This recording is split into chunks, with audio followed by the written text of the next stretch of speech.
Savage. Hey guys. Whoo! 10:19. We here. Sorry for the wait. But you know what time it is. When the button goes live, that's when it's about to be that time. How's everybody doing? Yeah, Void Worshipper, I know I'm late. But, 12:15 is a suggestion. I should just start making it 12:20. It's always around that time anyway. Yeah, sorry guys.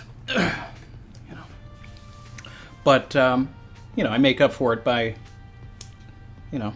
staying long, right?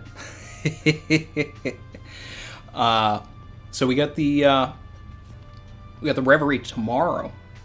It's exciting. I hope to see you guys in the chat. According to to Morge, the way the things are going to be set up, it seems like at any given time, there's going to be like 10 people talking. So it might get a little chaotic, but it's still going to be fun. Altogether, there's about 30 people that will be swapped in and out. So it's going to be interesting. I'm going to talk to a lot of people that I've never talked to before. I mean, especially considering, as far as the One Piece community is concerned, I've only actually talked to, maybe 6 or 7 people that are going to be at this. But it's fun. So you can check that out on Mr. Morge's channel. It's going to be a big live stream with a bunch of other One Piece YouTubers talking about One Piece for hours. So I hope to see some of you guys in the chat. Savage Gang. We're going to get into the chapter today. Let's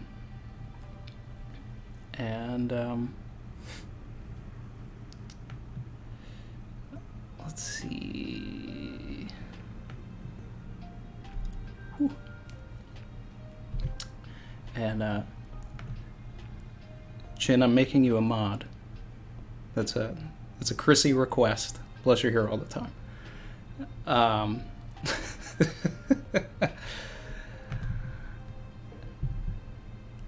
me pull up the chapter now.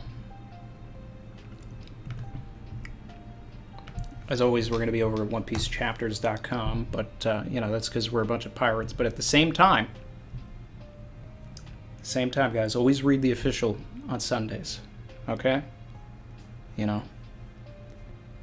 pirates, but we're also savages.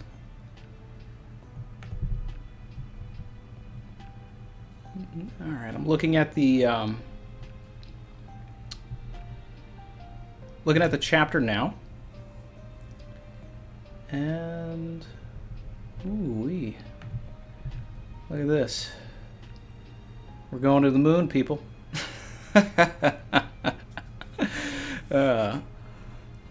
Luffy in a looks like a space outfit, or maybe it's Air Force. I don't know. Oh, is this the Where's Waldo thing that I saw was happening? There was a Where's Waldo type thing on Reddit recently that people were sending me, because whoever made it, they put a little me in it. It's just it was flattering. So I'm looking at this Where's Waldo type thing. Well, I found Bosso Massa in the middle. Oh, man. I found Fortrix. He's he's on the right side in the middle, standing on some sort of a roof. Oh, this is... God, I could spend 20 minutes just on this. Obviously Big Mom is probably the easiest thing to find. I found Luffy. There's Zoro. Kid with his giant mech.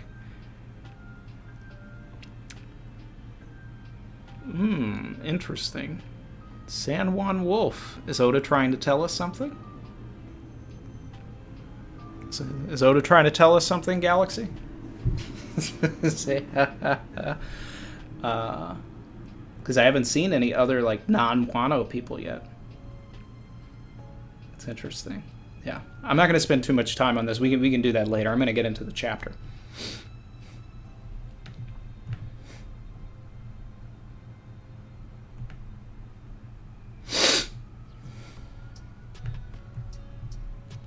Oh, color spread. Whoo, Jinbei with the certified drip. That's Jinbei's best outfit I've ever seen. That's what he should be wearing in Onigashima right now.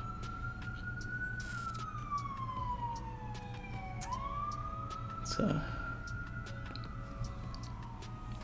what are those, the whale sharks?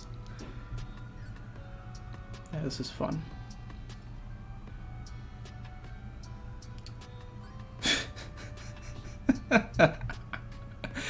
Frankie's shirt says, "You gank steer." Like you're steering. And that's got an anchor, but... Oh god, this is great. Oh, I forgot to put the OST in my ear. I'm slacking. I love Frankie's hair. Oh man, this is fun. This is fun. Yeah, commemorating 24 years of serialization, One Piece Day. Yeah, guys, 24 years. You know, I mean, I had to break out the, you know, the Alabasta drip for the 24th anniversary here. Love it, love it, love it. This is exciting. What kind of shenanigans are we going to get into on the anniversary?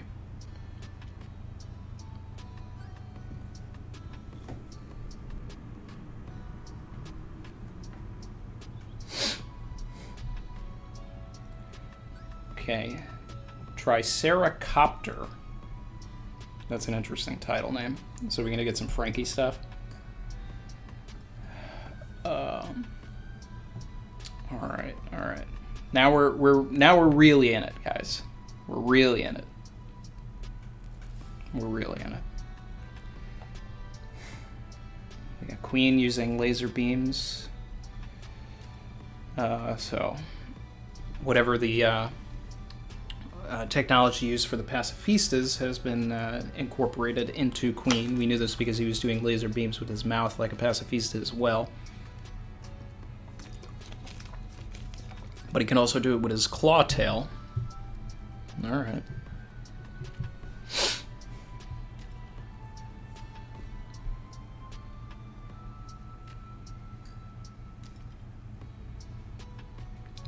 Alright.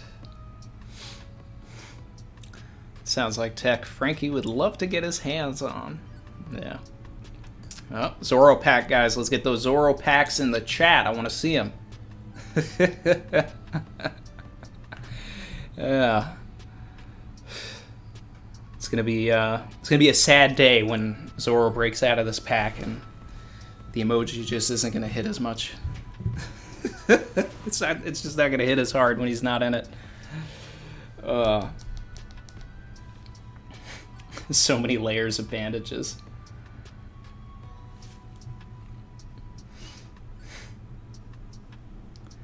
Alright. Next page, the Polar Tang. We're gonna get an update on Luffy.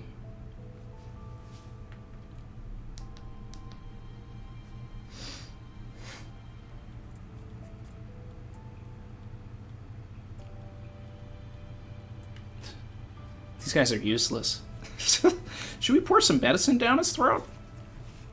They have no idea what to do. Yeah, meat. Give him meat. That's what he wants. That's all he needs. Does Law have a cook?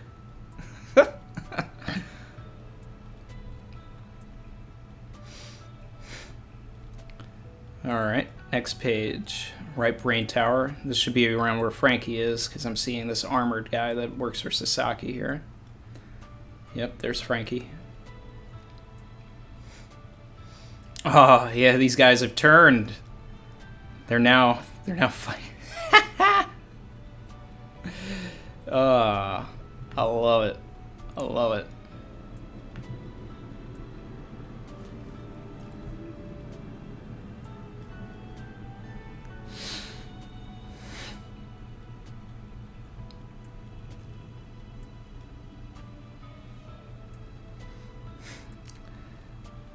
So we're gonna get Sasuke's hybrid form. We were talking about this last time. That we get the hybrid forms for everybody else. It's only natural we get the Sasuke hybrid. Boom, there it is. Next page, Sasuke hybrid, and it's fun because you can see the V for victory slash that Frankie did on Sasuke's chest. I can only imagine that that's what the scar is.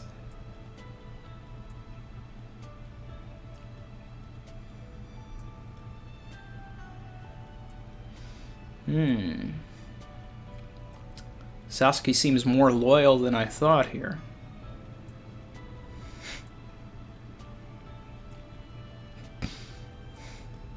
Interesting. Helix sword. This sword reminds me of that female character in Soul Calibur. I can't remember her name, but she has like that whip sword.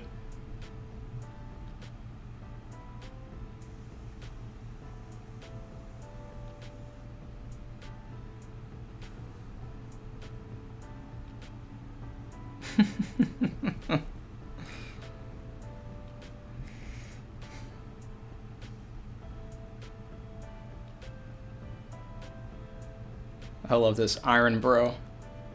It's probably like Tetsu no Aniki.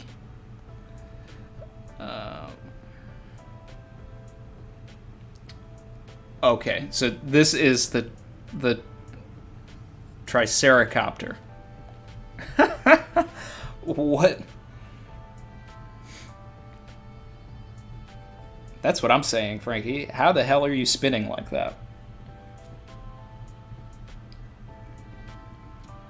This is the pinnacle of Triceratops, people. This is the Triceratops awakening.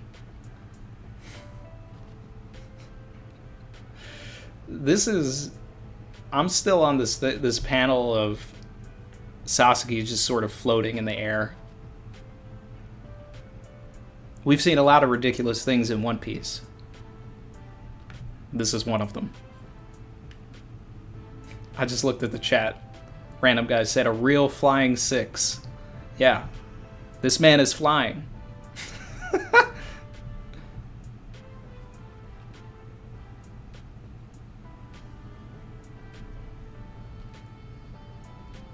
This is absurd. This is wild. This man's attacking his own boys. It be your own people, man.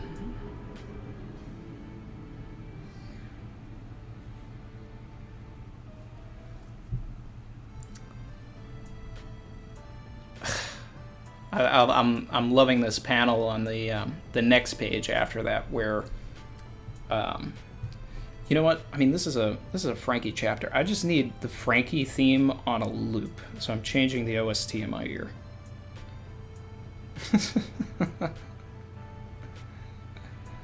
There we go. Now this is where it needs to be. So I'm loving this shot of Frankie holding back Sasuke's sword.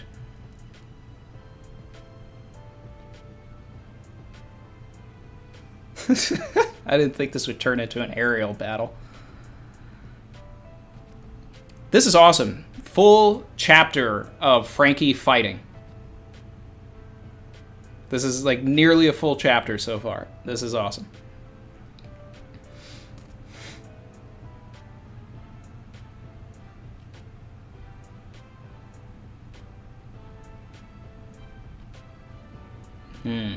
General Shield. Okay.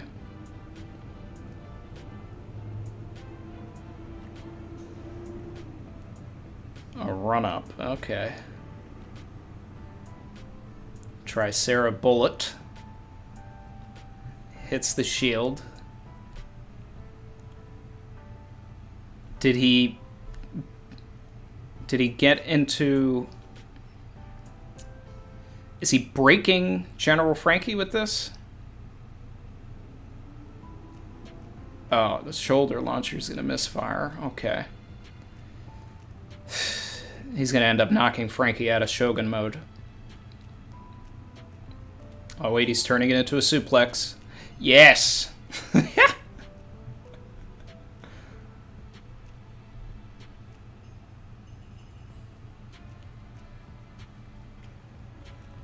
Frankie would know something about weak spots. His back. Right? So, yeah. I don't care how thick your hide is, your belly's bound to be a weak spot.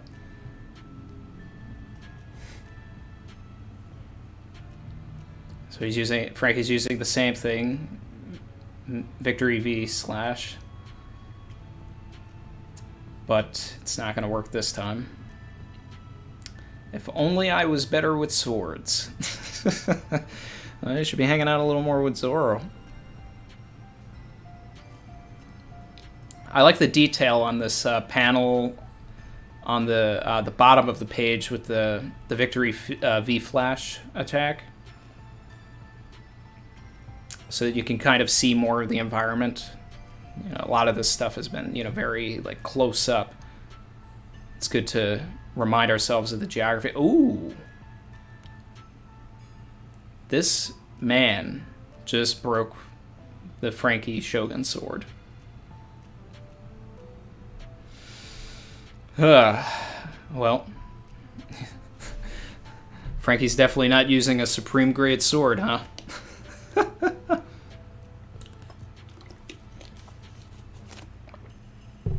Alright.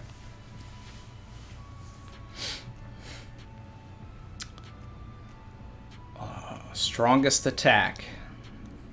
Flex, Frankie. Flex. Come on. Come on.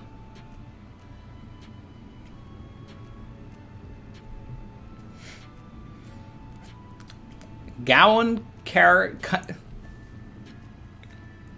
Cannon Encore. General Cannon. Yep. Whoa. Did he just take him out? He just set this man flying.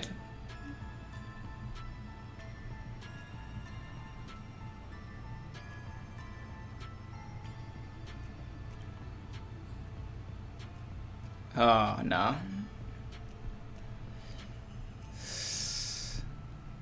Alright. Next page. Doubles page spread. Taking you down with me. Tricera Magnum.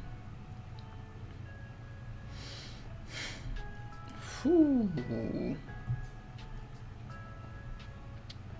Oh, he jumped out of Frankie Shogun. Radical Beam. Let's go. Right in the belly. That's my guy. And it is hitting with this Frankie theme in my ear. Alright, rooftop.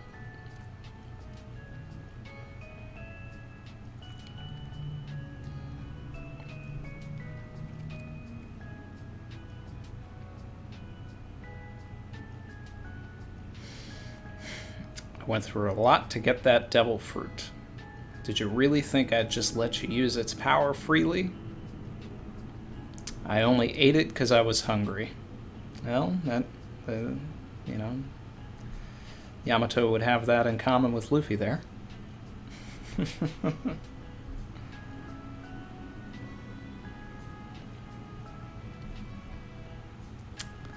All I wanted was to set sail, and now I can't even swim.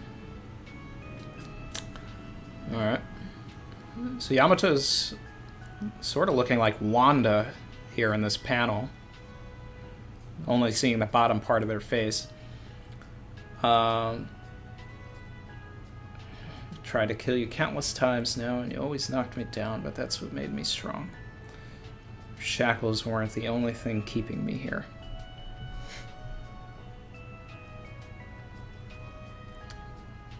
If I abandon this country... Is this like a nine-tailed fox thing?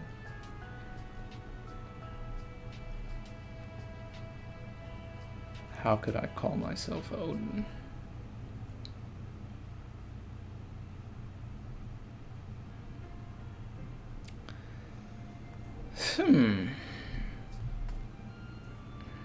So this is interesting. I can't tell. I can't tell if this is actually the Byakko, or if this is like a nine-tailed fox situation. I wish Oda would have put like, you know, the fruit. Just you know, just an Oda box, buddy. Let us know. Looking at the color page.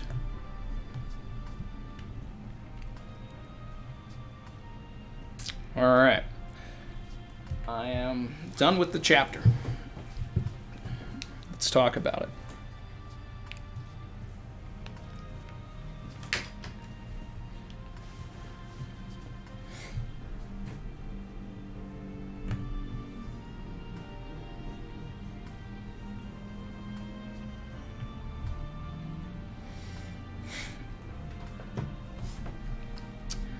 Super chat from Amrit. Savage. Thank you. I think Inari is also possible.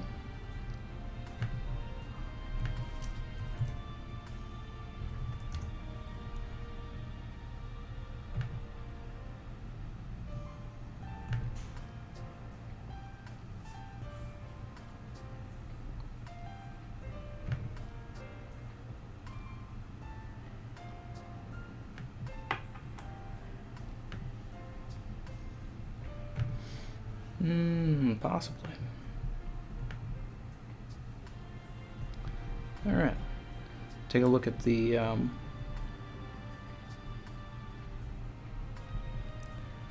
taking a look at the chat here, catching up a little bit.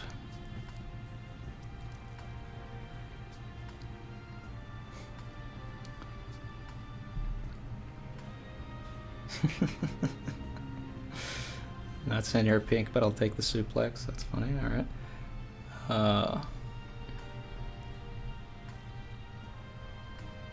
Now it's the flying four. It's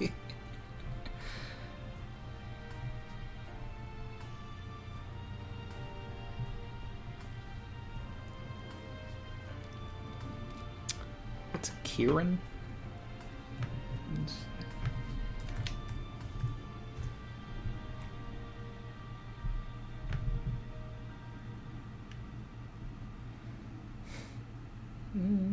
Maybe.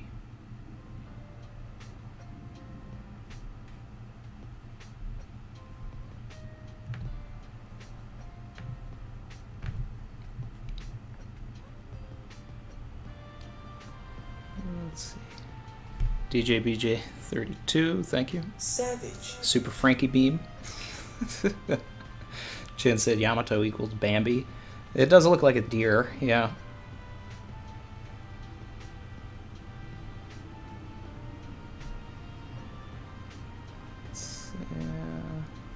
Enigma Sword. Savage. Said, alright furries, it's now time for you to abandon the sinking ship that is Carrot for Nakama and join the Yama gang. We welcome you. With open arms. I mean, I do have to admit that this particular transformation does sort of step on Carrot. I'm just saying. My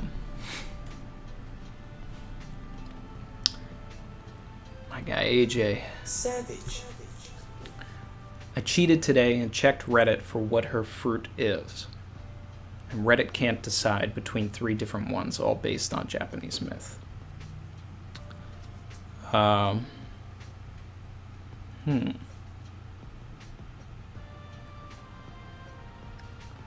Well, by the end of this stream, we'll come to some sort of a conclusion with this.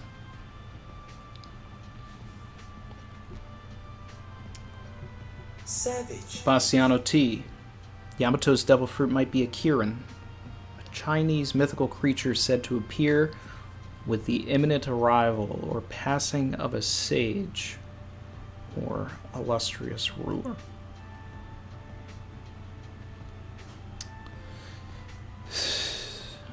A Chinese mythical creature in a arc all about Japanese mythology. I don't know. I don't know if Oda would start mixing a lot of that stuff, but it's possible. It's possible. I did look at what the Kirin was, and it did seem like it. Brandon King. Savage. I think Katarina Devon already has the kiwi fruit. Yeah. So that we already saw that Katarina Devon had that fruit, but by design. Just looking at the way Oda drew it, it sort of reminded me of the Pokemon Ninetales. So that's why I was just like, you know. But yeah, Katarina Devon already has that fruit.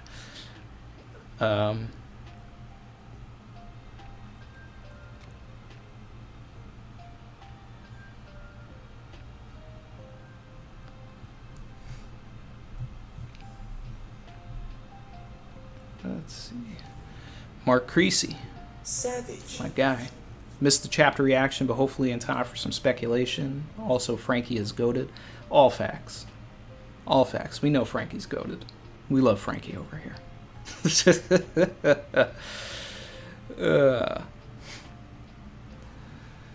So. And we got some excellent Frankie stuff this chapter for sure. Needed it. It's been too long. Although I am disappointed that, you know, if Sasuke's down for the count, we may not get what we've wanted, which is that Kokoro connection. I still would love that to happen. My guy Ryo. Savage. He said R.I.P. Hashtag Yamagang. So I think that's now Ryo, you know, is a hardcore Carrot stan. So I think Ryo is now joining the Yamato Alliance. It's okay, my man. It's okay. It's okay.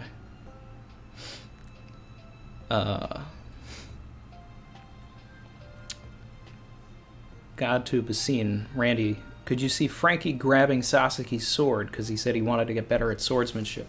So I don't necessarily take the line that Frankie had saying, I wish I was better at swordsmanship, as like, I'm going to get better at swordsmanship. But it could. I mean, if that's the route that Frankie wants to go. But I mean, I would say that he's better off with his beams and, you know, his proprietary technology.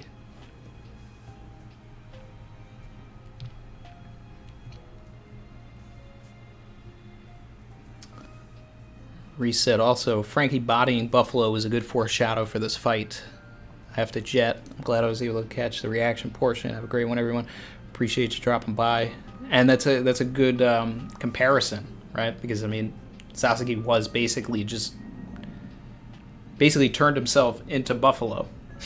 If you can't remember, Buffalo was the member of the Don Quixote family. Yeah, this guy. Then it had the propeller fruit.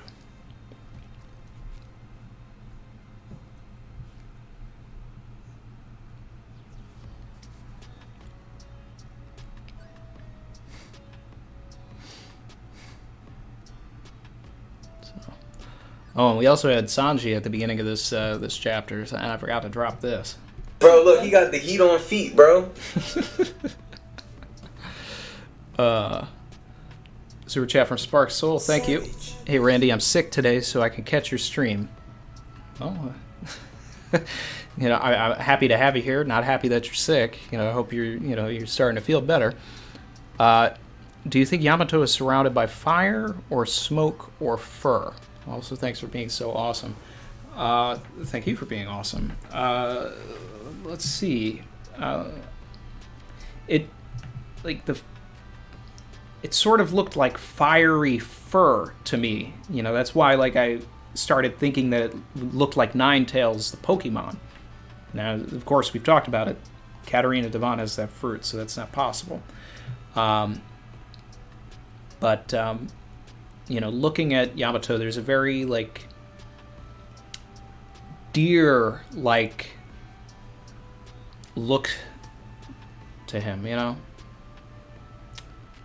which also kind of steps on Chopper, you know, and it's like it sort of puts Yamato in this sort of weird predicament of like, are we going to have two deer type creatures on the crew, and like, and then if Carrot joins, then there's like too many people that look the same.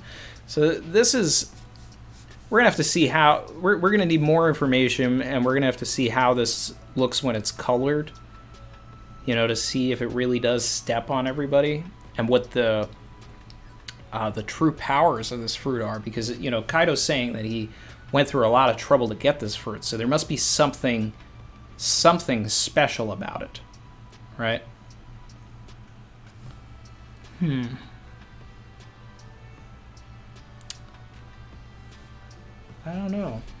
don't know, because this simultaneously makes like Carrot for Nakama look even less likely, and kind of, to me, almost Yamato for Nakama kind of less likely as well, until we get more information. But it is an interesting design. It's something different, but then at the same time, like, deers don't have fangs, so I don't know. But then there's also like a fox element to it, and if it's a fox, then that's fine. Yeah.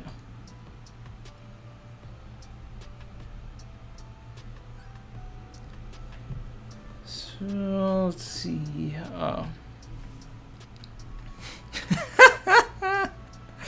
My guy AJ. Savage. You know, and it's funny too, because I was actually thinking about this when it happened. AJ said, "Pell, only 5 devil fruits fly. Sasaki, ha ha ha." Triceratops goes, brrr. Every time someone flies as devil fruit, I'm always going back to that Pell thing in my head. I should have said it out loud, but that, I'm glad someone said it for me and reminded me. I was just in the mood. Gum Diesel. Savage. The way the chapter ended, do you think it's setting up for a Kaido flashback? I mean, we're definitely going to get that Kaido flashback, but there's no trailing off. There's no setup for it right now.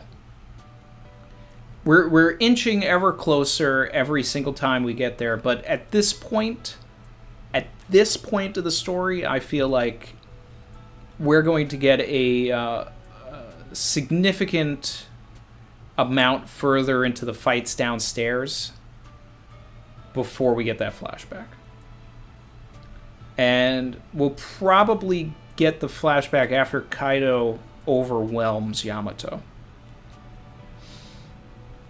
And so since Oda, you know, gave us a full chapter of Jinbei versus Who's Who, now we got Frankie versus Sasaki. It only makes sense that we're gonna, 1020 is gonna be Robin and Brooke.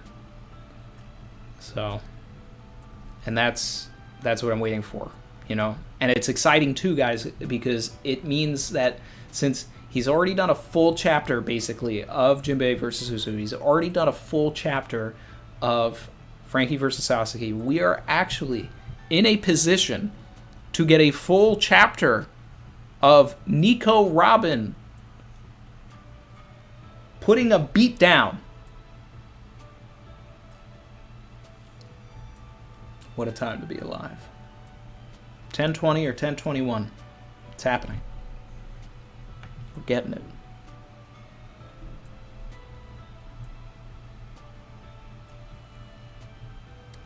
Ryo pointed out that it looks like Kamachio. So yeah, I could agree with that as far as Yamato's fur. Yeah.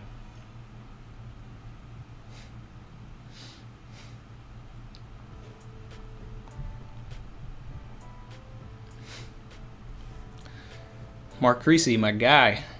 Renewing the membership. Appreciate you. Savage. We got Amrit Singh. Savage. Based in RE Theory on Britannica article about it. Theory on Britannica article about it.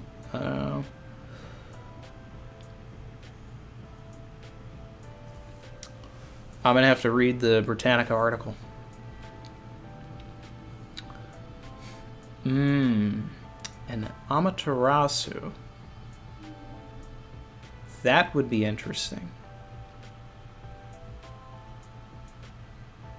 Shimotsky D. Zoro said, check out Amaterasu. Wolf Fox. Yeah, no, I'm familiar with it. I remember the game. Wow. This is leave it to Oda, you know. It's like this is the big speculation, right? It's just going to be a whole 2 weeks of, because it's a break, right? Do we have a break, or are we getting 10/20 next week? I forget. This is all we're going to be thinking about. But also keep in mind, guys, that when we go to the Reverie tomorrow, we're official. Okay, it's the whole thing's official only. We will not be talking about 1019. So we're getting all of our discussion about 1019 out right now. Because there are many YouTubers that do honor that, you know, that you know, they've gone corporate with it and all that, you know, in respect to them. So we're not going to talk about 1019 during the Reverie stream, but it's actually good because there's really, you know, there wasn't that big of a bomb in this chapter. Like, this Yamato Devilfruit thing is cool. Frankie fighting, awesome, but it doesn't change any sort of theories or like the complete structure of the arc. So it'll be fine. It'll be fine. Diz of the Ghost. Savage. Only Goda can look at the frill of a Triceratops and think, if you spun that hard enough. Also, maybe Frankie repairs Shogun with some of Queen's tech. I'd love that. I would love that. I would love if Frankie finds a room of Queen's blueprints, right? That'd be dope. Mr. Venator. Savage. Sickle, Weasel, Kamaitachi. Check it out for Yama. Alright, let's see. Kamaitachi.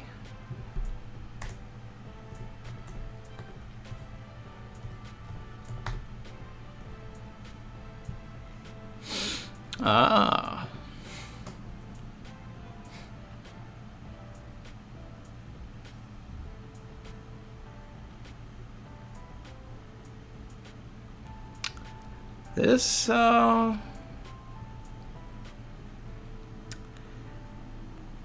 This might, I'm looking at the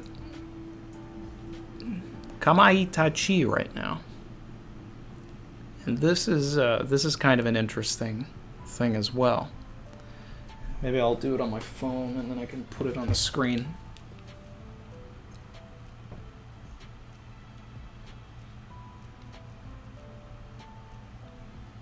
Let's see. Let's see.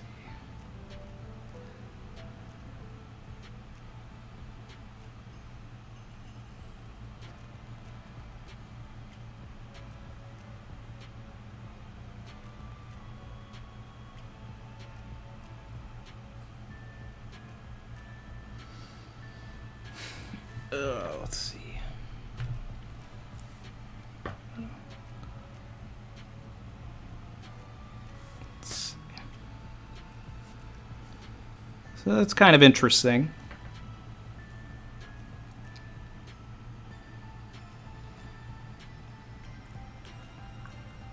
I could see that. There's a lot of stuff to like really do a deep dive on. Here.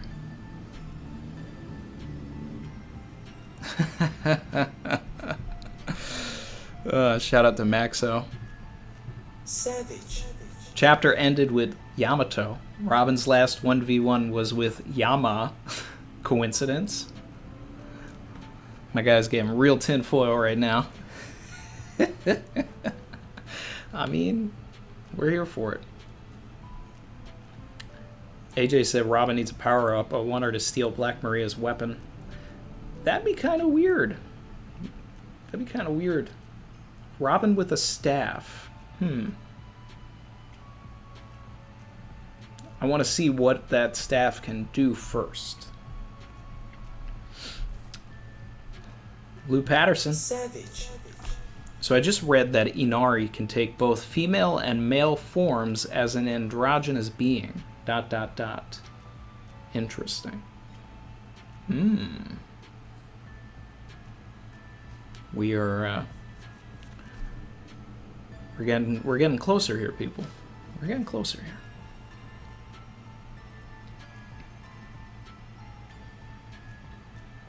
DJ BJ 32. savage, Yamato has a deer fruit, like Norse mythology. I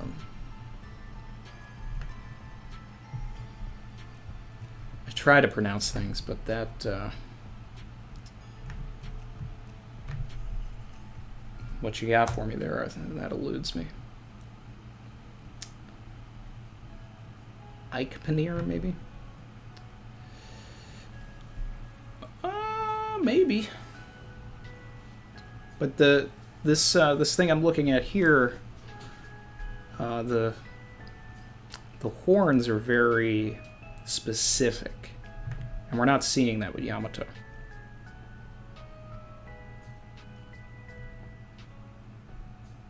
Oh, my guy Synsei Inc. is in here. What's up, my guy? Yeah. I'm a little late to noticing you in here, but, you know, what's up, my man? You ready for tomorrow? Very motivated. savage, Next chapter title, Hana Hana no Catch These Fans. You got this, Comando. Yeah. I think the chapter's going to be Hana Hana Catch These Hands.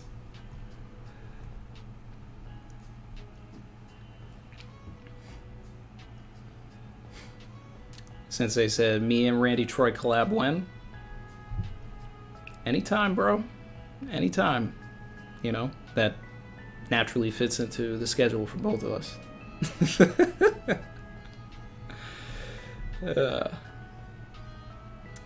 Lucy B said we want that now.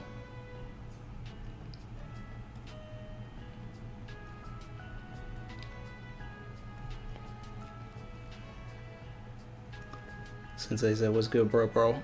I'm good, man. I'm good. I'm, you know, living life. Enjoying One Piece. Got the reverie tomorrow, bro. Rouse said, about time Randy noticed Sensei was in here. You know, I'm delayed. You know, I'm trying, I'm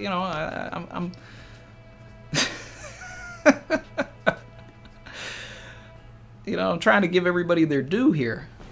You know, we got a lot of people in here. I'm trying to read everybody, but it's like it gets impossible sometimes.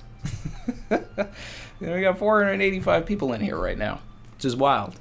Thanks everybody for being here. Oh. Since they said, Randy, your chat wants the one-on-one collab. Jack Adams said, we all want that collab.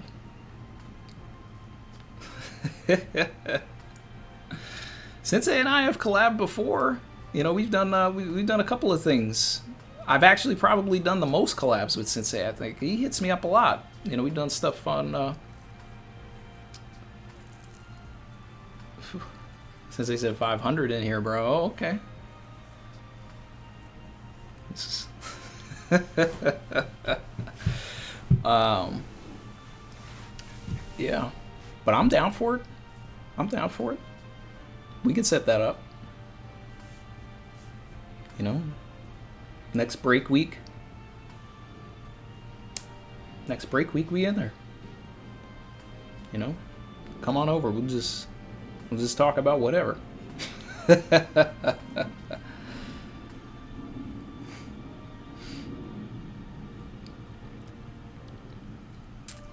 Let me read this super chat real quick.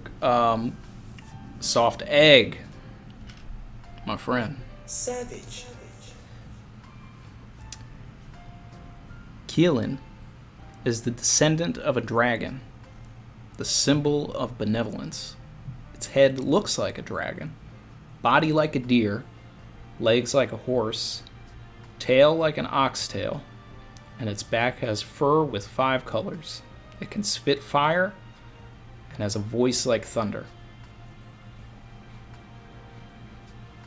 Soft Egg spitting right now.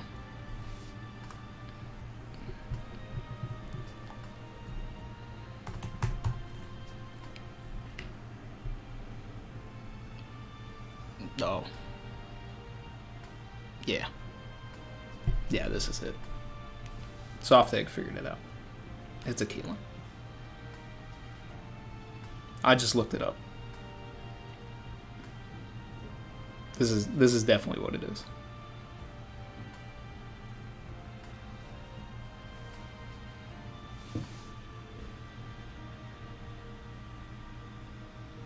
Sorry for the glare, sorry for the blur.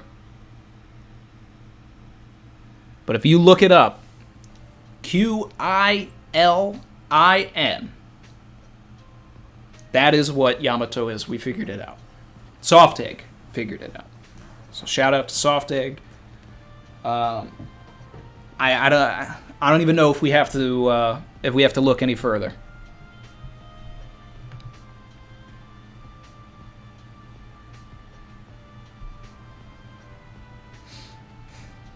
So, Synsei, you still in here? What'd you think of the chat, man?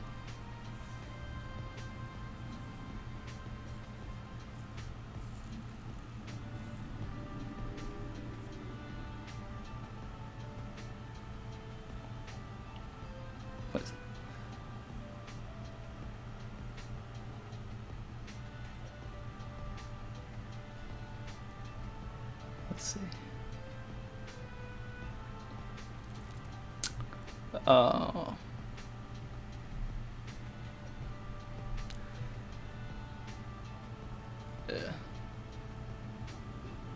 Synsei, you want to jump on a Discord call now? I'll put the volume on. I don't know if it'll reach or whatever, but we can get you in here and we can turn it into a quick collab right now.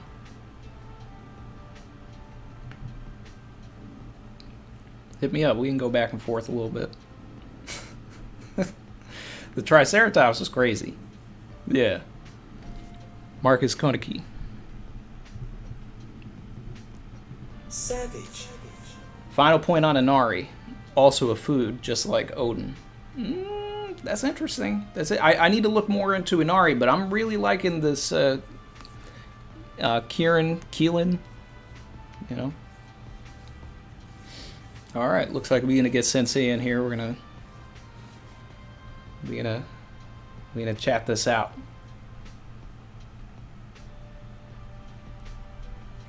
Now, I've never done this before. I don't know if his audio is I don't know how the audio is gonna come through on the mic or anything like that.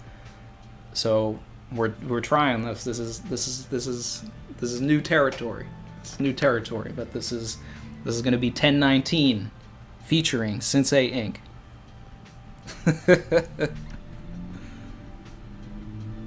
So.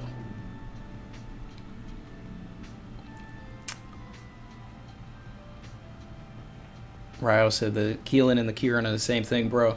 But you know what's weird is that when I looked it up with the Q, it gave me different pictures than I got on Google Images than with the K, and it just looked more like what it should be.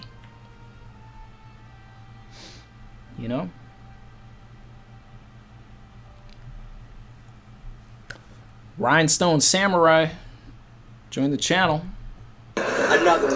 Another one getting us closer to 100. We almost got 100 members. I think that might be 95 or 96. We had a couple of drop-offs. But that's okay. There's no pressure to join the channel. But we're almost at 100, and then we'll get our next emoji. Maxo. Savage. Odin is a meal to accompany your drinks. Kieran is a beer. Okay. Okay.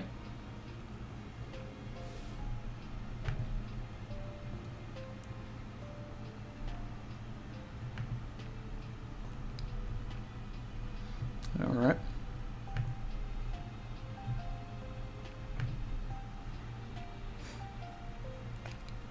Ooh. Rhinestone upgraded to Savage. Savage. Appreciate you. Appreciate you. All right. Dred Scott says it's pronounced Cheelin. Thank you. Thank you. Don't ever be afraid to correct my pronunciation, because I would rather have it correct. I want to be correct. I do not want to be saying things the wrong way. All right? This goes for names too, guys. You know, you join the channel, you do a super chat or whatever. If I say your name wrong, tell me, because I'm not about that. I want to say your name right.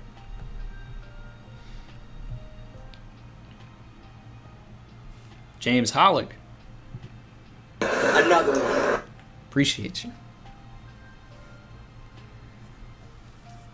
Renowned Fable says the Cheelin is a mythical creature that that's appearance indicates the imminent arrival of an illustrious ruler. Yamato's Devil Fruit hypes up Luffy. I'm liking the idea behind the Inari, but the Cheelin just seems like that's what it is. That it just seems like that's what it is. I don't know. I'm gonna do a deep dive. When we're done with the stream, I'm gonna go into the wikis and all that stuff, everything that you guys are doing, so that when we have the review, we're gonna be talking about all of these things. But I love that you guys are pointing me in the right direction here. This is awesome.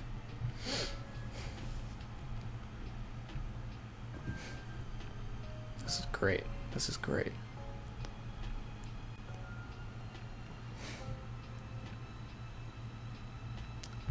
Oh, this is a good point. God to be seen. Randy, look at the animal Hawkins was riding when he first appeared in Wano. Looks a lot like Yamato. I know what animal you're talking about. I remember that. I remember that. Yeah. That actually really... That looked like a Cheelin for sure. That's going to go in the analysis.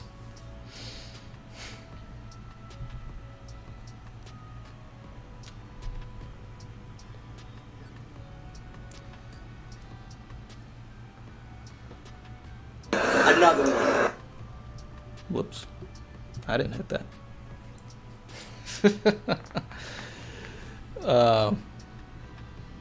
Let's see.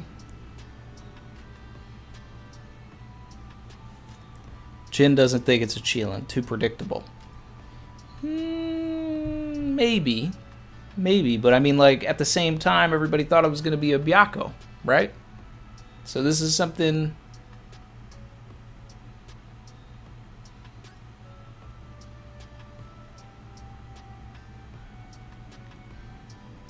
Am I still saying it wrong?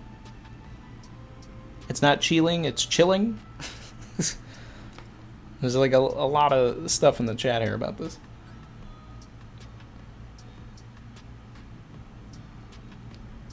Soft egg is a goat. Next emote should be an egg. Oh.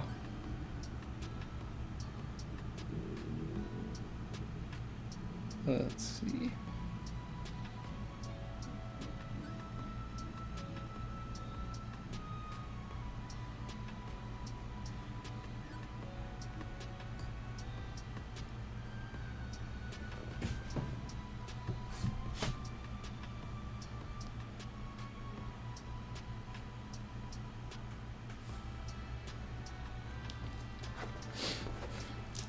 Whew. All right. Byakko too popular, Oda noticed. Yeah. I think that's also why Queen ended up not being a scorpion like everybody theorized based on the ships that came to save Jack. I still low-key wish that Queen was a scorpion. And that's one of those things that I really think Oda did actually change. And then with all of like the poison and like the plague and all that stuff, if Queen was a scorpion, that just would have been way cooler.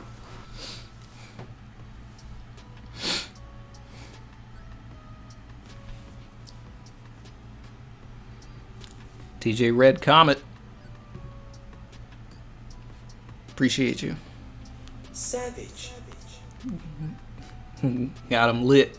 W. Opposition Devil Fruit activated. About to be that time. On another note, Yamato chillin'. Definitely a straw hat.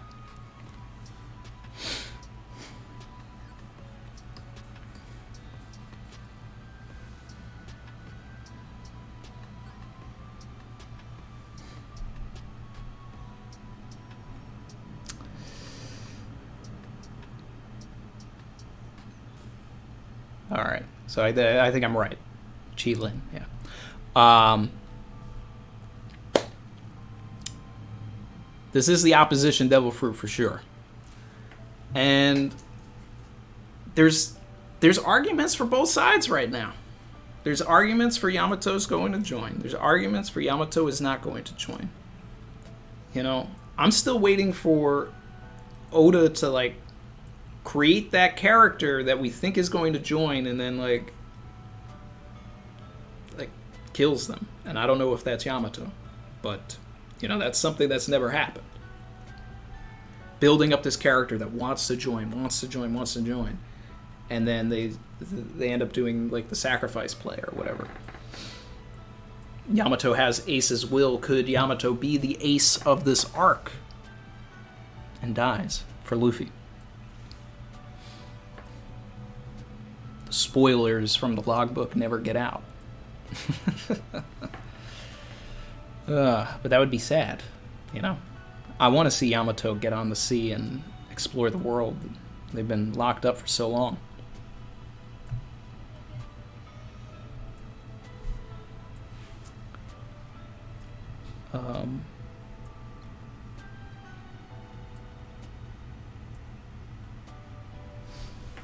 Rhinestone Samurai said, big lurker, but I look forward to these streams every week. Thanks for all you do, brother. I appreciate that. I look forward to these streams every week too. This is like, you know, this is the best thing that I've done with YouTube, getting to connect with all of you guys. This is awesome. I love this. I never thought I'd be a streamer or anything like that, but this is so much fun. Let's see. Big Mac. Savage. Do you think Yamato will be referred to as the Prince of Beasts once the Wano arc is over? Oh, that'd be a great epithet for the for Yamato's wanted poster. Prince of Beasts.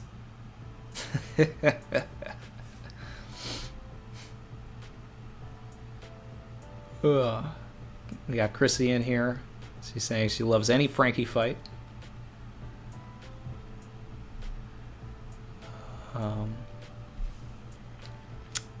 Raiken.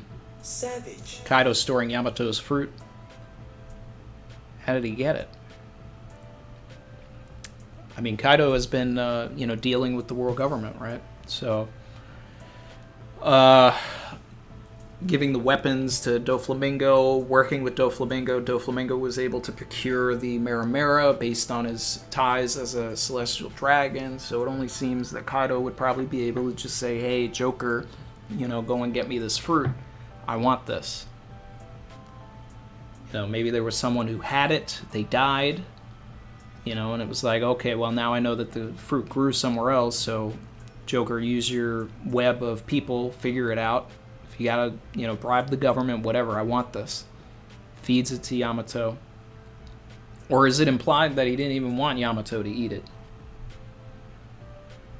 Because there's like a little bit of that too, or, he's just salty that Yamato is, against him.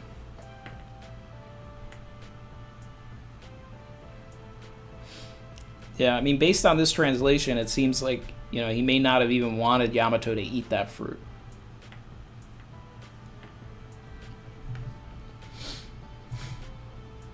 But that's definitely how he got it. Gabe C. Savage. Katarina has the Inu Inu no Mi Model QB, a mythical zone. Kaido said he went through a lot of to get that fruit, implying that it could also be a mythical zone. Oh yeah, I mean, this looks mythical for sure. This is definitely a mythical, and we don't have that on the crew. We have no mythicals, so. Chrissy said Senior Pink fight is still her favorite Frankie fight. It's still my favorite Frankie fight too. This was fun and it was funny, but that Senior Pink fight is just on another level.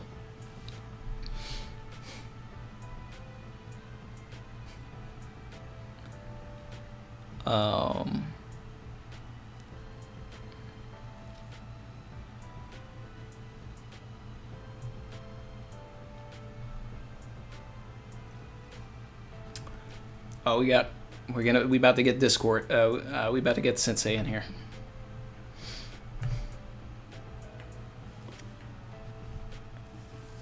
All right.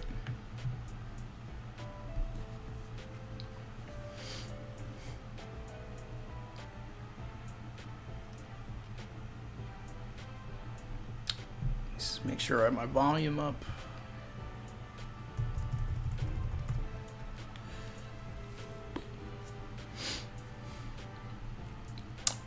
You there, bro? I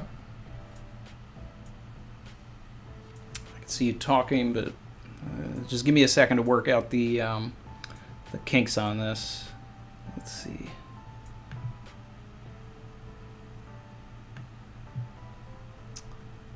Actually, you know what? Let me. I'm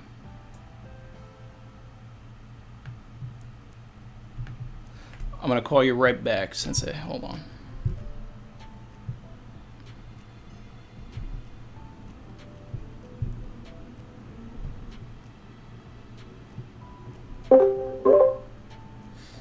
Yo. Hey. All right. What's good, bro? How you doing, my man? Chilling, bro. Chilling. I'm not gonna lie to you. When I hopped in the stream, I had just woke up, so that's why it took me a little minute. It's all good. It's all good. I want to make sure the chat can hear us. So, chat, let me know if you can hear Synsei Inc. in here. All right. Let me wait for the chat to catch up, see what they say. Yep. All right, they saying, well, there we go. Okay. Yeah, they hear me. All right, yeah, they're saying what's up. All right, cool. What's good, y'all? What's good? What do you call your peeps? Because, do you just call them your fam, or like what you call them? I mean, we got the savages in here. The savages? Okay. What's up to the savages? Okay, I like that. I mean, I like that. That's fire. Yeah. But yeah, bro, it was a night. So quick, because I tell way too much information about myself over the internet, and that's fine, I don't care. But yesterday, I was like, bro, my sleep schedule was so trash. Like it was bad, bro. Like I was going to sleep at like 9 in the morning and waking up at like 3 p.m. Like it was terrible. So I was like, man, I used to do that. I gotta fix it. I gotta fix it. So I'm like, all right. So I stayed up the whole day, bro. The whole day, 24 hours. I stay up. I go to bed at around 11 p.m. I fall asleep, but I'm having trouble, bro, because my you know how like your biological clock gets used to something. So like my brain is like telling my body that I should be up at this time, not asleep. So like I'm having trouble. I finally fall asleep. I had to get up, put the chat to review out, and then I had trouble going back to sleep. Finally, I pass out around like 7. I sleep from like 11 to like 4-ish. I wake up, do the chat to review shit, go back to sleep around like 7-ish, 7:30. and I woke up at 1, and I'm like, bro. So tomorrow night, bro, I gotta try something else, bro. I don't know if I need to just turn all the lights off and just like leave my phone in another room, because that's the problem. Well, you gotta be ready for the reverie, bro. I know. Well, I don't have to be there till 3 p.m. Okay. So I'm chilling, but I gotta figure something out, bro. I don't know, bro. I don't know. I need like to get a little older. I feel like maybe in a couple more years, I'll just be tired all the time because I'm older, and then maybe that'll help. I don't know, bro. But like, way too energetic at night. And I'm sorry, guys. I know this isn't about One Piece. What is this? What is he talking about? I'm sorry. But yeah. Hey guys. But yeah. Chapter though. The chapter though.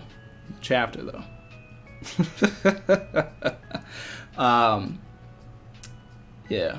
Let me actually hit this super chat real quick, and then we'll get into this. I got my guy Kermit D Frog, and I always hit them with the Kermit impression whenever Kermit D Frog does a super chat. Yo, I gotta hear it. All right, let me hear it. Oda may follow the pattern of one chapter Straw Hat winning a fight, one chapter establishing a connection, a rainbow connection. Sasuke hasn't seen Frankie's real face until now. Yeah, so that's true, right?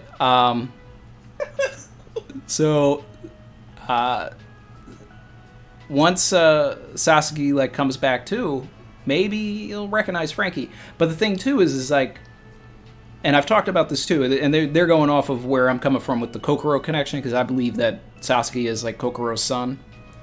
Yeah, I do. I'm with that too. I'm on that boat with you. Yeah. So, and I'm like waiting for that, and I was like disappointed that didn't happen, like this chapter or anything like that. But now that Frankie's out of the Frankie Shogun, there's a potential for that.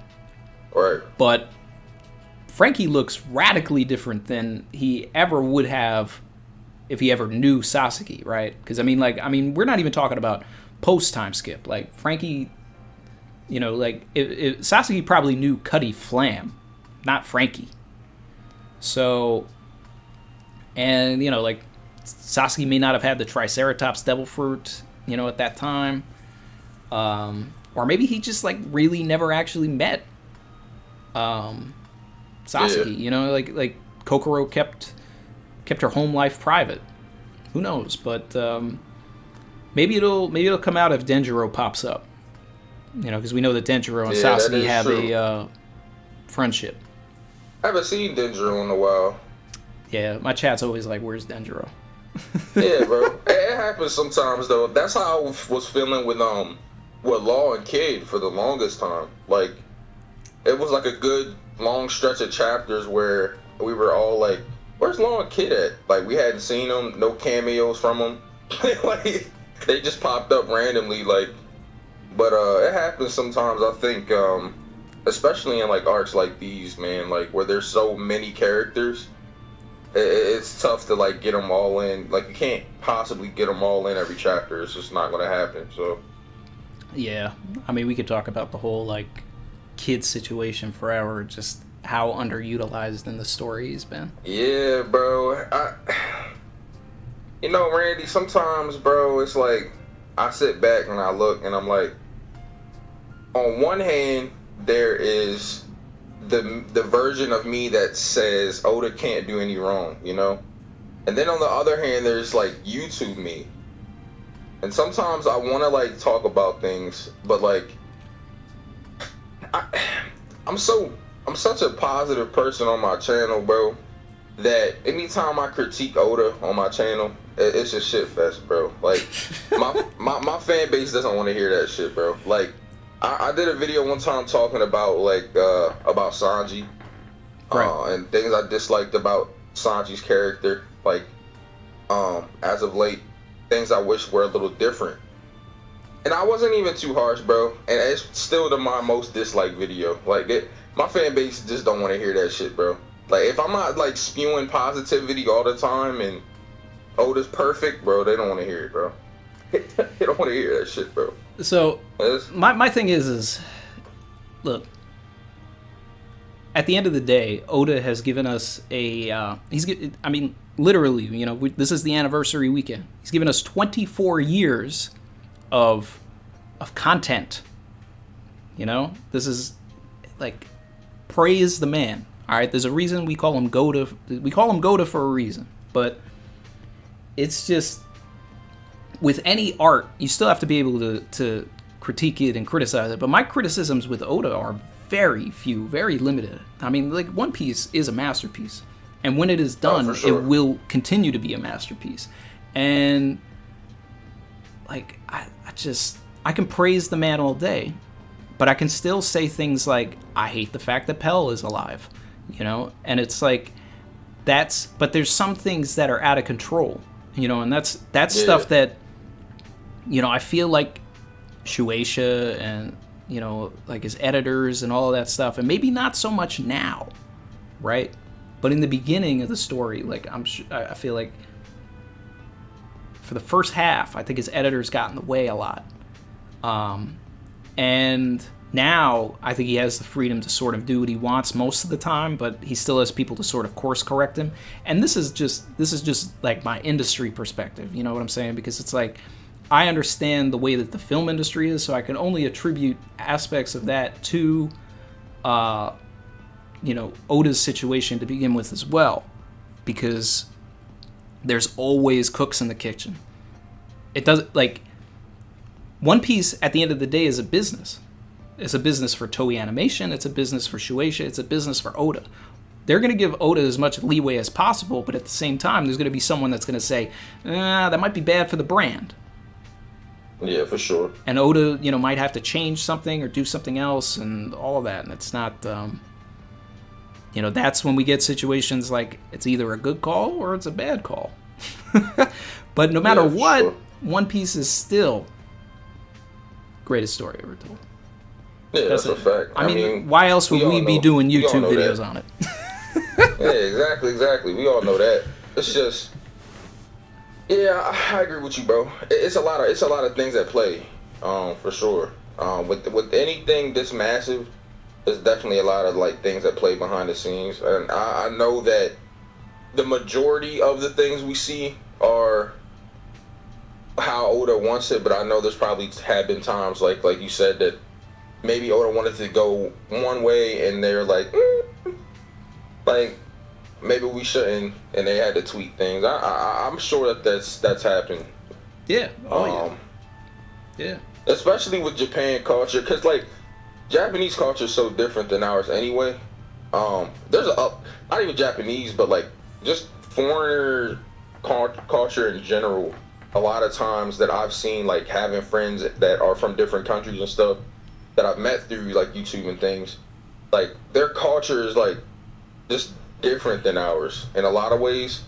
And I think especially when you're making a manga or you're adapting a manga and making an anime or anything that is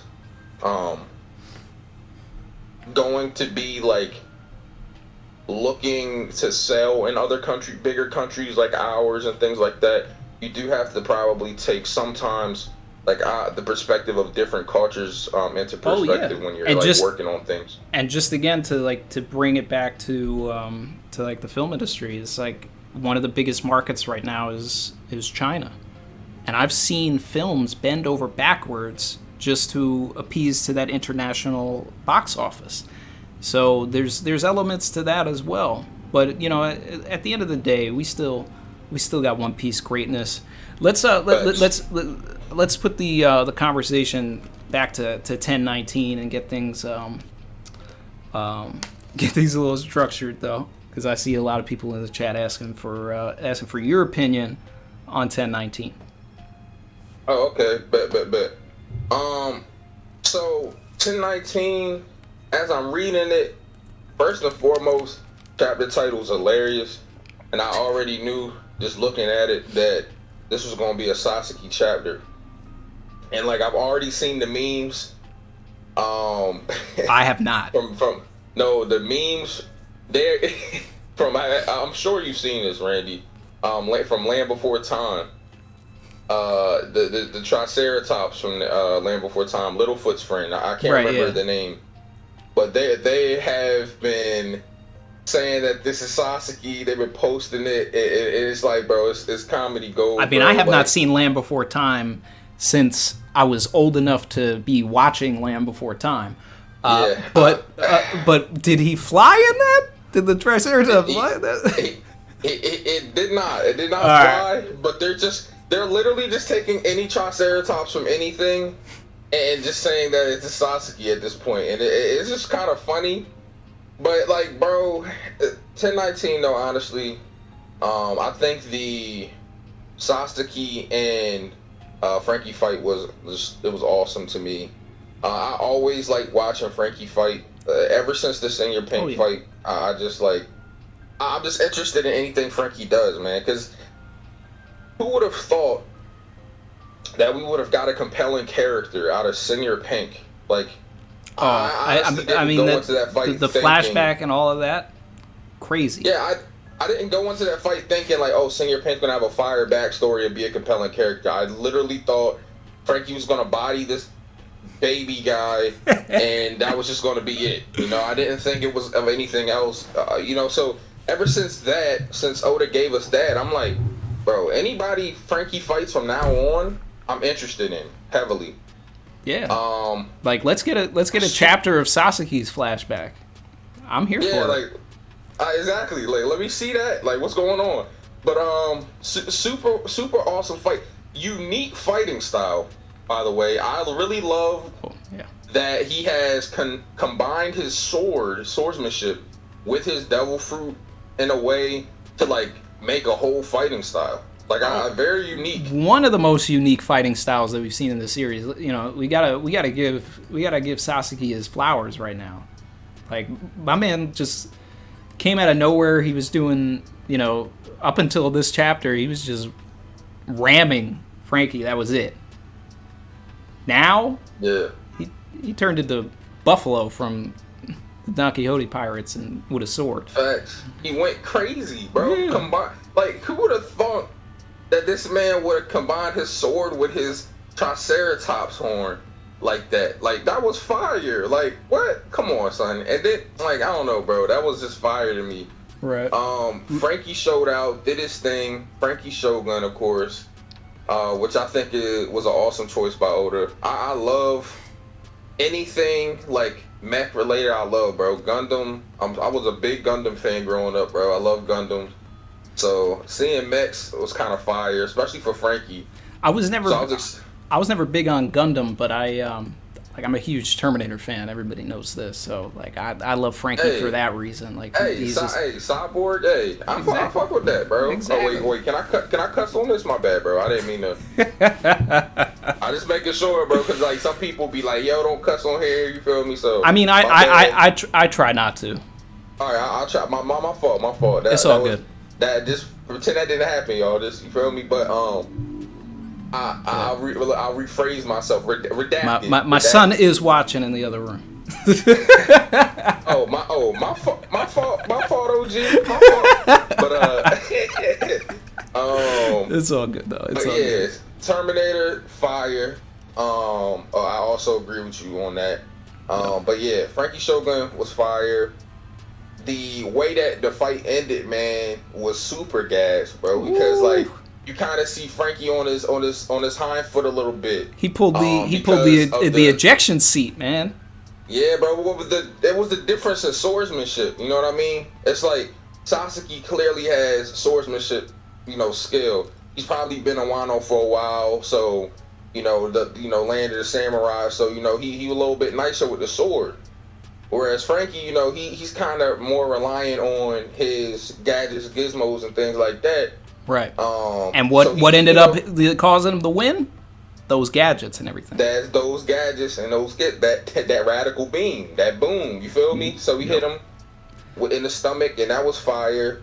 The fight ended fire, but then we go to Yamato, right? And actually, Kaido. And let me jump at some of these super chats real quick because they were talking about Yamato. So I gotta shout out Michael Lacoste. Savage.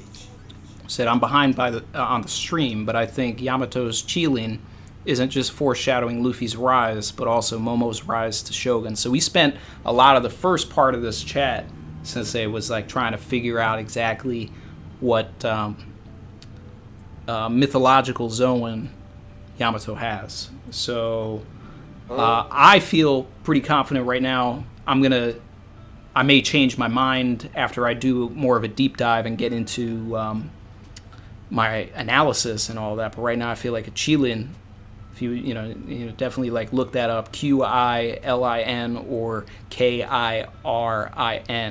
It's the same thing apparently. But that looks like what it is. And then I got a shout out, I got a new member here. Hitaki D Phenom. Another one. Appreciate you. Thanks for joining. And then let's see, we got Ryo. Savage. He said, "How have you been enjoying Wano, Sin?" Man, Wano, bro. So I came fresh out the binge because I'm the exact opposite of Randy in the regards of like how long I've been with the series. I know Randy, you've been with the series for a while. I've probably been with the series, I guess 2 years now. Been about 2 years, I guess. But I caught up to the series about a month and a half, and I started reading. That's pretty good. That's pretty good. I started. Yeah. The thing is, bro, with Wano is my perspective on it is so different than most people's because I'm weekly now, but when I got done catching up to One Piece, I was out of the Oden flashback already. So like when I caught up, we were already into the raid. Oh. So I got the parts that people think are slower in Acts 2 and Acts 1. Sometimes people don't really think it was a little slower, which I don't have a problem with parts of arcs being slower. I'm glad I story. wasn't reviewing the Udon portion of the arc. I probably would have been like, can we please get out of this prison stuff? but yeah, usually I don't have problems with slower stuff. But I can't really speak for how slow it felt or anything because I just wasn't weekly. I got to binge through all that. So when I got into weekly, we were at the gas. So like my perspective of Wano is, yo, this joint is crazy. This the best joint, like because I got the breeze through all the slow parts. You know what I mean? So like True. I didn't have to go through that part like y'all did weekly, waiting to get through Udon. So I got to just go straight through it, straight through the Oden flashback, straight into the raid. So when I think the chapter I became weekly was the chapter where they beat up all the boats and stuff. Like when they got to the port. And Luffy went gear for that one. Oh, so right after the Conjurer reveal. Yeah. The chapter with the big spread at the end where you got Law, Luffy, and Kid. Yeah. Yep. Yeah, that's where I came back. And all that. So for me, Wano that gas, and then. So did you just start doing? So hold on, did you start doing One Piece content after that chapter, or were you already doing it as you were catching up or something? No, I didn't start. I think I started my channel on March 13th of 2020, I believe. Yeah. Wow. Yep. So I was actually because I came back to YouTube and started doing reviews before you did. For some reason, I thought you were already like, because I mean like your sub count crazy now, man. Yeah, nah, bro. You've been grinding. Bro, I just been going grinding, bro. I just been going crazy, bro. I think from March of 2020 until March of 2021, of course, now all my videos are going because of the Toei stuff. But if none of the Toei stuff happened, I probably uploaded, man. Oh, you got hit with with copyright stuff? Yeah. I had to. They're not going, but I had to private a bunch of stuff because So what was the issue? Anime clips or what? Or... Yeah, bro, the clips, bro. Toei ain't liking the clips right now. But I think that I've heard they got a bunch of new employees and stuff, and they've been switching like management and stuff. So like Roger and them was telling me when they switch management or they get new people in, they always do a cleanup. Like every couple years they go through and they do this same thing. So I was like, bruh. And they hit Zach too, bro. Like they hit me. I know Zach that. twice. I know. Yeah, I saw everything with Zach. I didn't know what happened to you, man. Yeah, bro. They hit me and Zach twice, bro. I'm like, bruh. But now that I know it's really Toei, I'm like, oh, I'll just stop using the clips. Like I ain't really tripping about it. I thought it was. Everybody kept telling me it wasn't really Toei, but when I found out it was really them, I was like, oh, they're just actually really striking me. So I was like, all right, let me just stop using the clips. But yeah, anyway, I do my best to avoid clips. I use them here and there, but only for like little quick memes, if anything. Yeah, but what was I about to say? Oh, but yeah, I probably, if all my videos were still here, I probably uploaded over 200 videos, bro, in like a year. Like I was going crazy. Like I was uploading like crazy. But what was I about to say? Oh yeah, but Wano some gas and Toei. I gotta give, even though I just. They've been striking me. I still gotta give them their respect. You feel me? They've been going crazy with the Wano anime, man. Oh, I mean, the last episode was absurd. Fire. It was absurd. That was fun. I did not expect that second half, bro. That was some heat, bro. The presented by Onigashima part? Yes, bro. That show was crazy. I was like, what is going on? What is happening right now? I never reacted to the anime before, but I did a reaction to that episode because I knew it was going to be gas because of Megumi Ishitani coming back. I was like, oh, this is going to be, I gotta do this. Yeah, that joint was grass. Oh, Ryo, I seen Ryo ask me my favorite Gundams. I like Wing Gundam Zero. I think that joint is fire, and I like probably In Gundam. Or well, New Gundam, yeah, either one of those. My two. The only one I ever really liked was 8th MS Squad. Okay. I think that was the name of it. We had a super chat that was directed at you too from DJ Red Comet. He said at Synsei Inc. started with JJK, but the copyright hit. So I'm guessing that he said he was watching your channel with the jujitsu content or whatever, but then the copyright hit, I guess. Oh. Yeah, bro. I got a second channel. Oh, you do? Yeah. I got a second channel. I just talk about like other anime on that channel. Like I talk about like just other Shonen Jump stuff, JJK, MHA, Black Clover, like all that other stuff. Got you. Stuff that's not One Piece. Got you. Yeah. I'm just me, bro. I'm keeping all of my content on here. I got a question for you though, Randy. Like, yeah. Do you? I know you only cover like One Piece stuff, but like and the film stuff, which is fire, by the way. But do you like watch other anime and stuff? I really never hear you talking about anything else. So I don't know if like, or you just only really watch One Piece. So when I was in high school, I was like all about anime. Like I was watching everything back then. Whatever was on Toonami, whatever was on Adult Swim, whatever fan sub I could find online. Like I was watching the original Full Metal Alchemist weekly. I was watching Bleach weekly. Getting the fan subs, all that stuff. The 99 version of Hunter x Hunter. I was on that all the way back then. Then once I started college, things sort of like fell off for me. I never stopped reading or One Piece, of course, because One Piece is life. But I've seen some other things over the years. Like I watched like Full Metal Panic, Gurren Lagann. Like I would take recommendations here and there if I had the time, but it was just hard for me to watch a lot of things or keep up with anything that wasn't One Piece while I was like getting my like start in the film industry and all of that and like working, because I was always traveling and I was doing stuff, and my like my living situations were always wild during those times. Most of the time I was just like living or sleeping out of my car, so I was like basically if I could find the One Piece chapter or something, like that was all I could do. Nowadays I recently caught up with the, during the pandemic, I watched the 2011 Hunter x Hunter. Finally caught up with that because I didn't even know what the Chimera Ant arc was when the 99 version was still around because they never adapted that. And, but 99 version is fire though. Yeah, no, I remember it from way back. We old, Joe.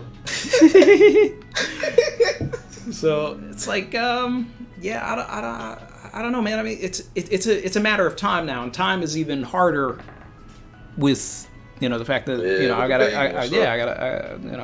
got a son now, so it's like I got to really plan my time out and all that because I'm still I'm still trying to find time to do my writing and all that, and I like devoting time to the channel, like some free time here, and I still want to watch movies and things, so I get a lot of recommendations, and eventually I plan on getting to them, but it's just when I have the time. Yeah, no, for sure, bro. I was just wondering because I really want to do I want to bring I used to do these podcasts called Anime Chat and Rap, and it was basically just a way to talk about anime, but also rap. You feel me? Not rap in the sense of rapping, but wrap it up. You feel me? Just chop it up about real life stuff too. You feel me? And I used to try to implement interview style questions for my guests to where I could get to know them a little bit better, outside of the anime and manga stuff, and kind of just ask them, personal questions, ask them about other things they're interested in and things like that. I want to bring it back because it's really interesting to me, man. I like to get to know people that my peers on a more peer-to-peer level, where it's not just anime and manga we talk about, but other things too. Because I recently learned because I was watching the pre-Reverie stream that you were in, and I learned that you I didn't peep really that you were in the film industry. You had an IMDb, you said, and I didn't know any of that stuff. So I thought it was super cool, and I went and looked on your IMDb just to peep, what you had worked on and stuff. And bro, you really out here for real. You really do other things besides just YouTube and whatever, and which makes sense because I'm he has to have an actual job too. Can't, you know what I mean? He has to, I just didn't know what you did, and I'm not the type of person to just DM people and be like, hey bro, what do you do for a living? I don't but I thought it was really cool though and interesting, man. I don't know, bro. You never really know what people are doing outside of the YouTube scene, so yeah, man. I mean, I don't get into it too much, because I'm not, I mean, there's a blend of it with the channel. I don't necessarily go into too many specifics on a lot of the projects that I've worked on, but it's the IMDb is there if you want to see, and my name is my name. So I mean, people can see that I've done a lot of fun stuff, and I mean, I've also, I got to work on a lot of things that meant something to me as I was growing up too. A lot of superhero things. I mean, come on, Batman, Spider-Man, a lot of stuff. I mean, it was a journey, man. All those years doing that stuff, and I mean, it's not, and I'm using past tense, but it's not done. I'm just in a different space with it than all of that, because now I'm focusing on writing, and it's almost like I'm sort of restarting the career. So they need to get you on that live action, bro. They tripping. They need to get you working on that for real. What's going on with that? I mean, I'm here. Yeah, man. They need to, bro. We need to get a petition started or something, bro. I don't know. Come on, man. You out here putting that work in, and you doing videos about the live action, you know what I mean? They need to go ahead and put some respect on the savages. Hey, who knows? One day, that would be fire though. How fire would that be though? You know what I mean? Oh, I mean, come on. I mean, that would be that would just it would just be it would complete the full circle of my trajectory, man. Because it's I talked about how my favorite movie's Terminator, right? But I've worked on a Terminator film. You know, like that was one of the most wild experiences in my life. You know, was it the best Terminator movie? No, but I mean, like, still, it was. It was a Terminator movie, you know? Right? I was there. I was, you know, a couple feet away from like my idol growing up, Arnold Schwarzenegger. You know, so it's like that was cool. You know, and to be able to give back to the you know, to Oda and to One Piece and all of that with, like, you know, eventually, you know, like, hopefully being able to be some part of the live action would be incredible. You know, I'm not. That'd be fire. You know, I'm not turning it down. I mean, like, hopefully it could be something, you know, from a writing angle, you know, but it would be like, I've done a lot of crew stuff. You know, a lot of like lower level crew things, and then assistant directing work and all that. But most of One Piece is going to be international, so I'm not going to be. There's no way that I'm going to be working on the set for that or anything like that, because I don't have work visas for South Africa or anything like that. So, right. They would have to be shooting in America. But yeah, that's facts. That's facts. But yeah, you know, who knows? Who knows? That's facts. But if they gave you the time to get those visas and stuff, would you do it? If they were like, we want you to come shoot, would you take the time to do it, or is that something you really not interested in? I would definitely do it, but the thing is, there's a lot of there's more to it than just that. Oh, you know, okay. You know, it's hard to get them or something. I mean, I'm not familiar with international travel, so I've never been out of the country. So to educate people on like working in other countries and all that, particularly in the film industry, right? It's like you watch these movies, you know, you see Marvel, you know, like I've worked on a bunch of Marvel projects, so I know like how they set their stuff up. Most of the Marvel movies are actually filmed in Atlanta, and that's because they struck a deal with a particular studio down there that is very popular in Britain as well. So 70%, they have a contract, 70% of their work has to be done on stage in Atlanta. Then the other 30%, they can do other things, right? So that's why, like, a movie like, I worked on Spider-Man Far From Home. So they did most of the stuff in Atlanta, then they had a New York unit. I did the New York unit. But like, Winter Soldier, was it Winter Soldier? No, Civil War. Civil War had a Berlin unit. Like, if I wanted to do that, I just wouldn't be able to, because I was in a lower level position, and the only people that were actually going to go and do that Berlin unit were like the actors, the director, the producers, like anything that if you remove these particular people from the movie, then the movie can't be made, right? But like someone that's gonna just like come in and like set up a light or whatever, or you know, move the camera or set up some dollies, or you know, get someone coffee, like whatever, like you're gonna hire a German for that. Like, you're gonna get you're gonna get someone local, because you don't need to bring someone to America for that. And that's how everything operates. Movies that want to do a Canada unit, that want to do a Caribbean unit, you know, like all these like Fast and the Furious movies, like, you know, they go and they'll shoot in Puerto Rico just to get these you know, these car stunts off, and it's like the stunt people they'll bring in from America, the stunt coordinator and all that kind of stuff, and they'll have a director.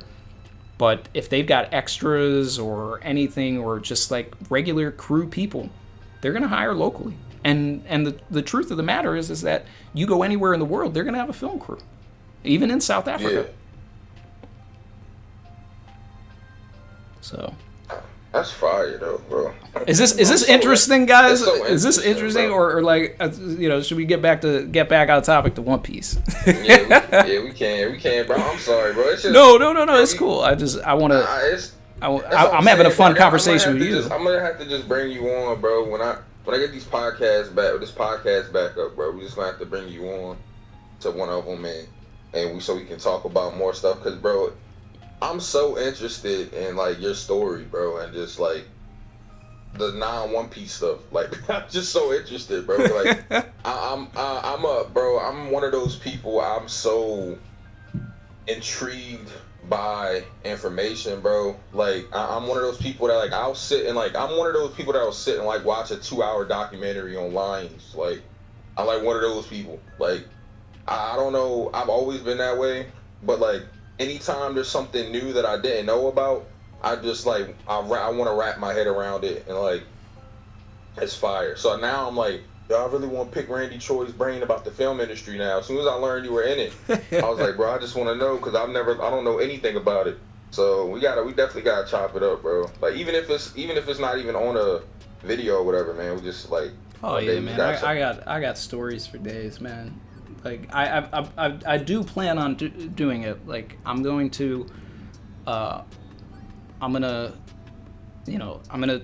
like trying to create a corner of my apartment that I can feel comfortable putting a camera in front of, like I have here, for just talking about like generic stuff, like just my experiences in the film industry. Like I might make it a series where it's just like, oh, like this is some fun stories from working on this movie, and all of that. So that's something that I plan on bringing to the channel, because that's just me. That's part of me. That's what this channel is. This channel is me talking about whatever I want to, whatever I love, and like it amazes me that that we have 400 and something people in here right now. Like this is awesome. Like I love this. Yo, they said I'm in Bartolomeo mode. Yeah, bro, I'm on my fanboy mode right now, bro. This is just regular sin. This ain't even Synsei ain't. This is just sin right now. Oh man, yeah. Flood the chat with the Bartolomeo emojis, guys. Let me see those Barto emojis. Yo, they hold on. They kind of fire. Hold on, bro. Yeah, get the fuck. Oh man, we got the emoji squad in here, man.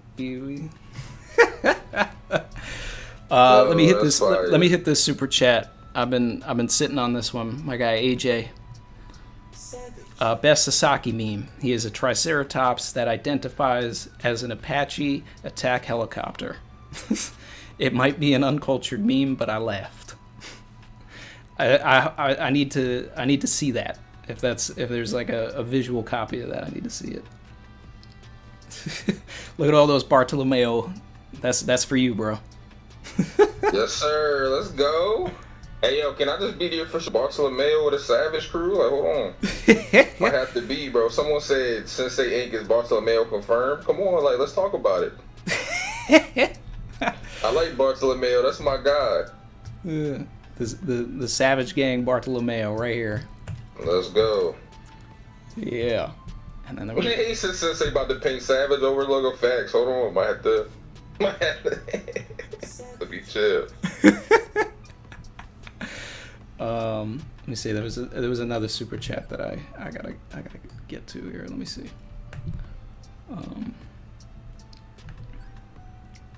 Where did I? Oh no, we're caught up. All right, cool. Whew, man. Your boy ECS, first time making this live stream. Savage. Welcome.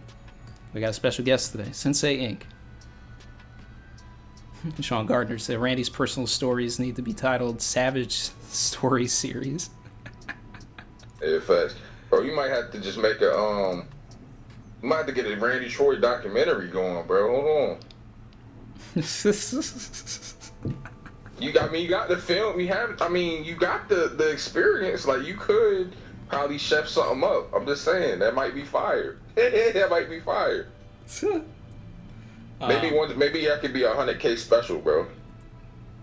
Oh, facts. Yeah. I mean, it's we had almost 14K. We'll focus on getting to 20 first, but I mean, 100 would be interesting. 100K soon, bro. Come on, bro. You gotta, me. That's light work, bro. That's like getting to 20. That's definitely gonna happen. You feel me? Yeah. You know what I mean? I'm one of those people though, bro. I agree with you in a way though, because like I do incremental goals because I feel like it's easier for me. Like I have a long-term goal but then I have incremental goals in between it. Because I feel like, damn, if I don't hit the long-term goal, at least if I got these incremental goals, I can still take some W's, you know what I mean? Whereas if you got one big goal with no smaller goals and you don't hit the big goal, it's like, damn, you just took an L, you know? But if you got 100 smaller goals, like, damn, I did take one L, but I'm 101. You feel me? Like, that's kind of how I operate. Yeah. Let's see. Rouse at 100K 2022. All right. By next year, 100K. All right, here we go. Let's see. This is a fun thing. Someone said, if you were to direct a movie, what would it be about? So if you want to actually see a movie that I have directed, there is one on the channel from, almost 10 years ago now. But it's called Regression. And it's about what the world would be like if all electronic devices stopped working. And then there's the main characters trying to figure it out, and it's a social commentary on how we overuse technology. But when I came up with the idea, it was it was a new concept. Cell phones and all of that stuff were only starting to become smart and all this. So there's that, and I've got a bunch of scripts, things that may never get produced that I may turn into something with the channel as well. Like I wrote a Terminator spec that I'd love to I'd really love to just either shoot a scene from it and do something like that. And I wrote a whole Terminator movie, guys. I have the whole script. I was trying to pitch it, but I wasn't in the Writers Guild yet, so no one was really listening to me. And then they went ahead with Dark Fate, which incorporated some of the ideas that I actually did pitch to one of the producers from Terminator Genesis, namely bringing Sarah Connor back and how to do it. So they kind of took that, but nothing else.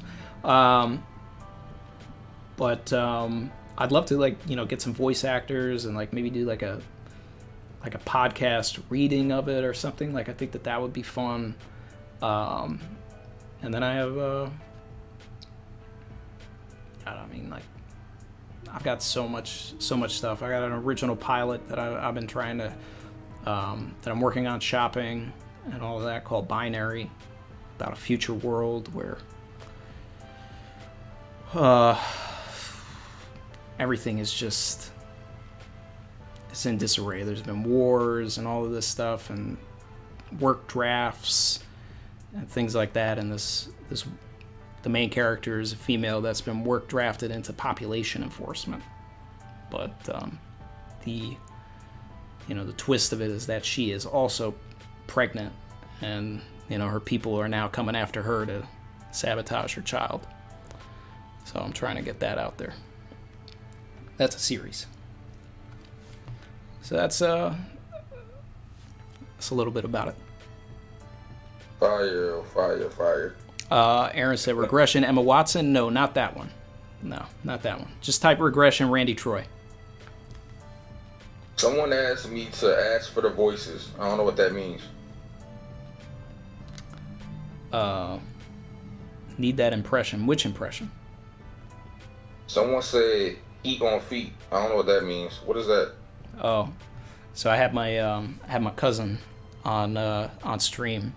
It was the first time we connected after the pandemic and all that. And he's a music artist, hip hop. He's kind of on his Drake vibe with the singing and rapping. Eddie Heartthrob. Okay. And he's actually the Savage sound effect. That's him. That was. What? That's fire, bro. That's the tag that he made when we were in the stew cooking up some foolishness. And he came by, and I was introducing him to One Piece a little bit, because he knows that obviously we about that life and all that here, but yeah. He didn't really know nothing. So I was someone in the chat asked him to pick his favorite Straw Hat out of the figures that I got behind me, right? So I said, all right, look at the ship, pick out who you got, right? So he, my cousin's Drippy, so he picked Sanji. And then I was like showing him some of the other figures. So I showed him this one. If you're still watching the stream, if you can see, I got him here on the. He's got the Diable Jambe effect on his foot, right? Oh, I know where this is going. So this is what my cousin said after he saw this, and I turned it into a meme on the channel. Bro, look, he got the heat on feet, bro. Yo, that's fire, bro. Yeah, the heat on feet, bro. Yeah. Facts. Right. So now anytime Diable Jambe happens and all that, like we go off. So when they had the whole Queen and Sanji with the Diable Jambe and the Zoro pack, like I was just spamming this. I was just. Bro, look, he got the heat on feet, bro. Yeah. That's fire, bro. That's fire. Yeah. Yo, that's kind of funny too, bro. I'm not gonna lie. Got the heat on feet, bro. Facts. Yeah. I mean, he does indeed have the heat on feet. Like, that actually is facts. He did have his feet are hot. For sure. Nah, that's fire though. I fuck with that, bro. You got any suggestions? Because I've been trying to find a soundboard for the longest, but this is my problem, Randy. I don't know anything about any of that shit. So when I be looking at stuff online, it's like I'm about to buy it, but then I hesitate because I'm like, damn, what if this is the wrong thing? You know what I mean? Because I don't want to buy some shit that I think is one thing and then get it and then realize it's a completely other thing. So what should I be looking up? Like if I go to search for a soundboard, do I just type soundboard in and just grab any of them, or is there etiquette to this? Shout out to all the Sanji emojis in the chat right now. So when you say you're looking for a soundboard and all of that, I want to be able to hit a button and just have, because I got a bunch of shit that I say on my streams and shit. All right, so I'm gonna keep it real with you, man. Like I don't have an MPC over here that I'm hitting. Like I'm literally just opening a sound file. Like it's very. It's okay. I got a folder with the sounds, and then that's, and then I just play it off of that. Like you keep it simple, man. You don't do live videos anyway, so just hit the button, man. I didn't even know. I wasn't even thinking of that, bro. Like low key, that's mad funny that I didn't think I could just record sound bits and then just click the thing. Yeah, just clip it, man. Clip it. That's all I did. I clipped it off of the thing, most of my sound bites to begin with are my cousin, because he's just soundbite central. That's crazy. So. Yeah, bro. Because I was like, bro, let me go, because I got this this Go XLR. I bought that, and that's kind of fire because I can change my voice and shit with it. That's what that's what Ryo just said in the chat. He said Go XLR. I didn't even know that can do soundbite stuff. Or sound bit stuff. Ryo, I didn't know that. But I do know that it has effects on it. So I could sound like a chipmunk. I could sound like a demon. That's wild. And I could make change my voice by pitch, the auto tune and stuff. It's kind of cool. See, everybody knows here. I don't need all of that, man. My voice does all of that. Yeah, I feel that. But I'm not nice with the impressions like you though, bro. You feel me? So I need a little help. You know what I mean? Hold on, let me. So we got my guy AJ said I'm old school. I don't need a soundboard. Yeah. I'm taking it. I'm not even going the Newgrounds days with the soundboard. I'm just I'm out the gutter with it. But let's see. We got Tay Day. He said, "Hey Randy, what time will you be on the Reverie tomorrow so your Savage crew won't miss it?" All right. So according to Mr. Morge, he says he wants me in the starting lineup. So as far as it seems like I am going to be in the first. When it starts, I'm there. That's the way he made it seem. Yeah. So I don't know. He's trying to, from what he told me, he wants to stretch it out. And I suggested this because I think this is the best way to do it. stretch out the bigger names that are always on the referee and put them at different times. So when the smaller guys come in, they'll have some of the bigger guys. Everybody will have a chance to talk with some of the bigger guys to like rub elbows and get that, you know, that push. You know what I mean? Because it really helps, bro. Like, when I was on it last year, bro, I gained I think 2,000 subs from being on it. I gained 2,000 subs from just being mentioned on it. Yeah, that's what I'm saying, bro. Because like it helps, bro. Like, and my thing is what I love like now, and what I want to start doing on my channel too, is I love collabing with the homies, but it's like all the homies are bigger. But it's like what I used to do on a chat and rap shit is on the chat and rap stuff is I would have a bigger guy on, but I would bring a bunch of smaller guys on too, because I love to like try to let smaller guys be able to network with bigger guys, make connections, and help them. So like that's kind of like how I look at the referee. It's awesome, but it's also awesome for ushering in the new age too. Because I took off after being on the referee, and I feel like if people get on and use the momentum, like they could go crazy. You know what I mean? So, but anyways, I'm excited about my point. It's gonna be fun to just talk about One Piece, because I mean, like most of these guys, I see your collabs and all that stuff. Like you've talked to most of these people. I've never actually talked to a lot of these guys. Yeah, it's fire, bro. It's like, I don't know, bro. It's good. It's a win-win. It's a win-win for everybody. It's interesting conversations. You get to make new friends, and you know it helps your channel too. Like it's a win-win. You feel me? So it's just awesome. I love the concept. But my main point was like me, Brago, Joy Boy, and Tekken, for instance. We're all coming on at 3 p.m. So he's stretching it out.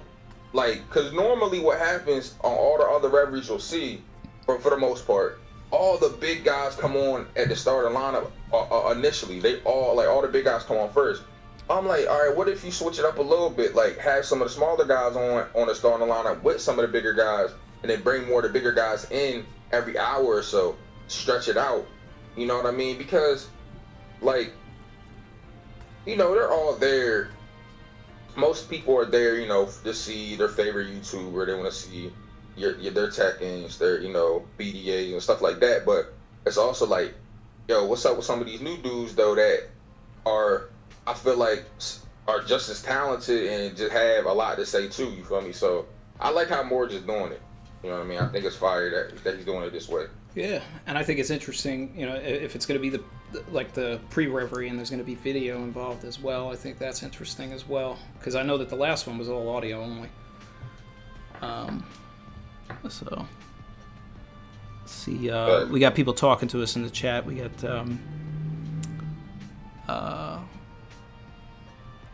let's see.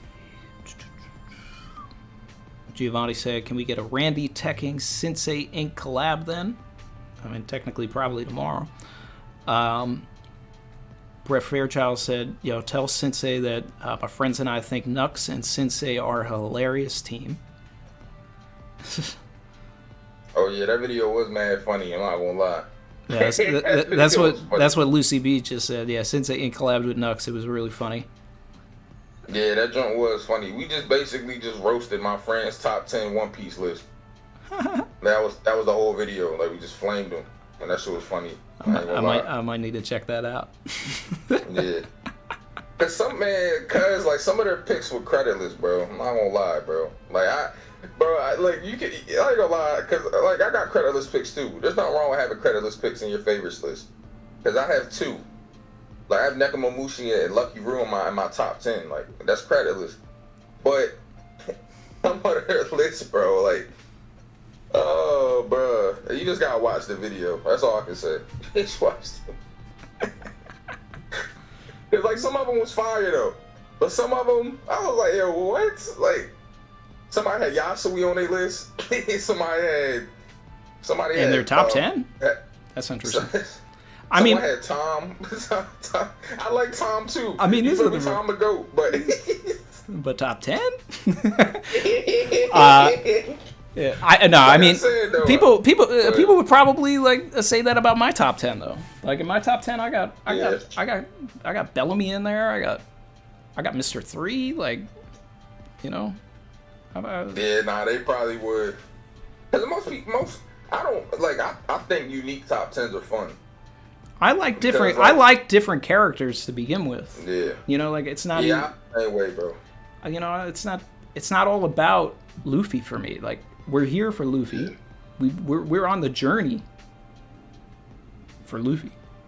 You know, but I mean at the same time, like there's like 1,000 characters. Like some of them are like just a little more interesting sometimes. You know, and it's like I want to gravitate myself and attach myself to the little guy, so that when the little guy comes back, like, oh, I'm hyped now. Savage. Ryo said, "Get Ty in the reverie." I don't know. That's the guy that did the like the rap or whatever? Is that right? Yeah, someone was putting me onto him a while back. I think I went and I like watched something and I was just like, what is this? It's Taekwon funny, bro. Like, oh man, Taekwon. I don't know if you ever seen the meme clip with Taekwon in it, but they were doing a top 30 stream, and Top said it was a top 30 strongest characters. I was like, all right, number 30, I got Fujitora. And everybody was like, why you got Fujitora at 30? Like, bro, like, what are your other 29, bro? It was mad funny, bro. I think he had all the admirals and the bottom of the list. Like, it was, yeah, like, all of them, like, I think he had, like, 30 to whatever, if I'm not mistaken, bro. But that, Taekwon is mad funny. He's funny. Like, there's a video online that Brago put together on the second channel, and it's just Taekwon's funniest moments. And it's just a compilation of, like, funny Taekwon moments, and it's funny. See, Chris is talking. She's got Leo in her top 10. Like, you know, that's my girl right there. That's cool. That's cool. Like, I have nothing against people. If you like a character, you like a character. Like, that's awesome. That character gravitated to you in some way. So, let's see. So let's see what else can we talk about with the chapter. So let's try and bring things around. I watched some Thai song that was about the minks or something. I can't remember what it was. I was just like, what am I watching? What am I listening to? Oh, big Sanji though. We didn't talk about Sanji. Yo, Sanji out here showing off though. He kind of dancing on Queen right now. Yeah. Like, what we thinking with the Sanji situation? Because, like, the way it's looking, I'm like... Well, you know, I mean, we'll see when we actually get the dedicated chapter to it, you know? That's when we'll see Queen actually get a little bit of an upper hand. Sanji will go into the raid suit. Queen will probably tell us that he knows about the raid suit and, like, you know, has maybe some sort of weird way to deactivate it, maybe. Like, who knows? And then Sanji's got to, you know, finish it off without the raid suit to begin with. But it's going to be interesting. It's going to be interesting. I just want more. I want more information on like Mads and Vegapunk and all that to come naturally through the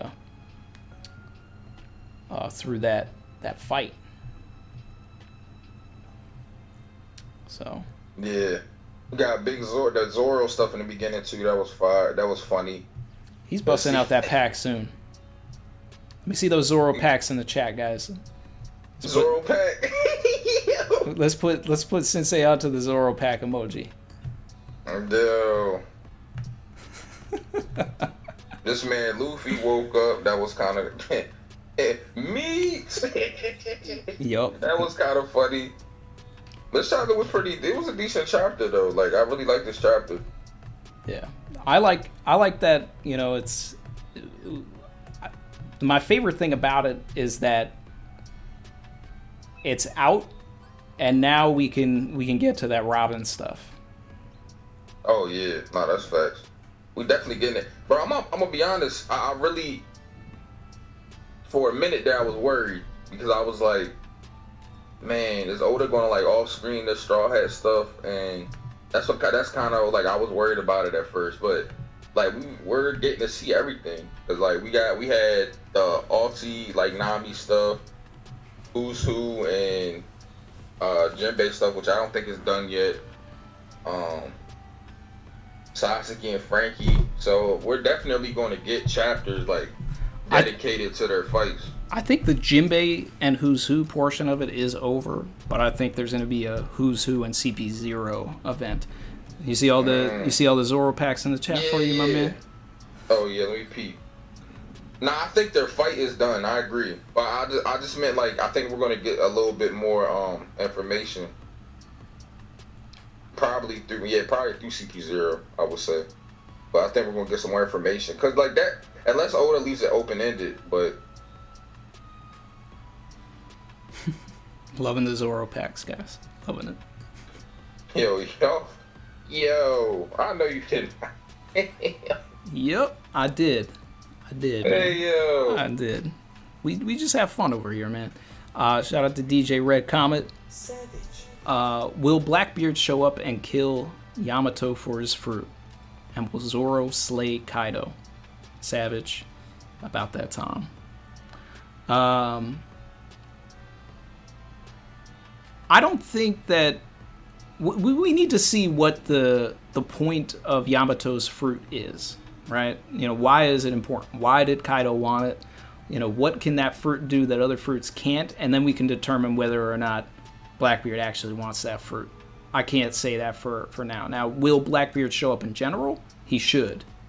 But, you know, we'll see what happens. Will Zoro slay Kaido? I think Zoro's done enough. Kaido said it himself. He said, you should be happy with this. Oda was talking directly to ZKK at that moment. Like, you should be happy with this. You scarred me. This is Luffy's fight, you know, and potentially the 9 shadows teaming together to finally do. That's the only way it's gonna happen. It's either Luffy by himself or 9 people doing a combined attack, and Zoro could be a part of that 9.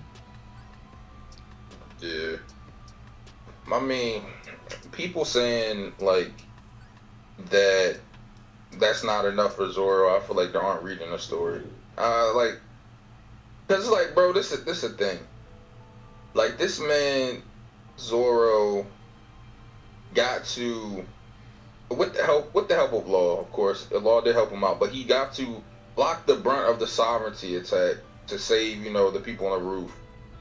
Then he gets up the next chapter, scars Kaido, second only person to scar him.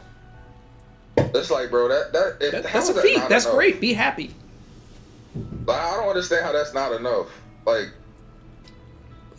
I don't know, bro. It's the, like, I have no problem with ZKK and like all of that, like as a theory, and if people are pushing it. Yeah. My problem is always sure. My problem is always with the people that are like really mad when something happens that isn't feeding the ZKK agenda, because at that point you're reading the story for the wrong thing, for the wrong reasons. Like, if you're getting mad that Zoro isn't fighting Kaido right now and like saying that you want to drop the series and all of this stuff, because I've seen tweets like it. Yeah. But that's when you're reading for the wrong reasons, or you're just fatigued having like just recently become a weekly reader and you don't understand the weekly game. Like, everything's gonna come to a head. Zoro's going to do something very impressive before the arc is over. Even more impressive than what he's already done, which is like cut part of Onigashima in half and scar Kaido, like, and block an attack from 2 Yonko. Like, this man has been showing out. So, like, the fact that you want more on top of that when it's Luffy's story and Luffy's the one that's trying to become the Pirate King, like, that's... Nah, for sure. It's like, bro, I don't know. I'm just like, my thing is, I'm not dropping a series that I love because something I wanted to happen doesn't happen. Like, you know what I mean? Like, I don't really understand that part, really. But that's just, I don't know. That's just them, I guess. But I like what my guy Maxo said. At that point, it's a sport, not a story. Yeah, that's facts. Yep. That's facts. But team like I said, I'm the same way though. With ZKK, I don't agree. I don't agree with ZKK. I don't think it's gonna happen. However, I do have friends that are dedicated to the theory, and I feel like as a theory, it's fine. I feel like it's fine to have theories and fine to have expectations and stuff. But I feel like there's a level to where your expectation can become a negative experience for yourself with a story. You know what I mean? Exactly. So, I like this one. ZKK, Zunisha killing Kaido. Yo, facts. You seen what she did to Jack? Right. Oh, yeah. She smacked the shit out of Jack. Dropped him. Let's see, my guy DJ Red Comet again. Savage. Do you think Luffy's going to join Shanks in attacking the world government? So Luffy, I think the question is, do you think Shanks is going to join Luffy in attacking the world government? Not the other way around. Because we know that Luffy's going to attack the world government, but we know that Shanks is showing up in a cloak talking at the Gorosei, and stopping wars by just showing up to Marineford. He's got clout with the Marines, with the world government.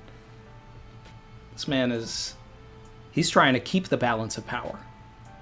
For some reason. So I don't think that Shanks' story involves the final war necessarily. Could he play a role? Maybe. But I think that Shanks' role in the story could end right before that. It's everything's leading up to Shanks being in Elbaf. Luffy and Shanks meeting up, within one or two arcs of Wano finishing. And then Luffy going on his journey to becoming the Pirate King, and then final war as the Pirate King. So at which point everything that Shanks betted on, that new age, that new era that he bet his arm on, will already be the present now. So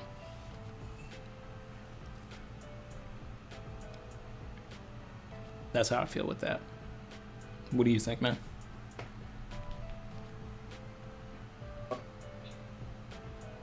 I'm gonna be honest with you, bro. I just zoned out for a second, bro. Bro, because Moore's just talking in the Reverie chat, and he's tagging a bunch of people, and he tagged me. So I was reading what he was saying. I think he's trying to confirm the final times for everybody and stuff right now. So yeah, I see those messages now. Yep.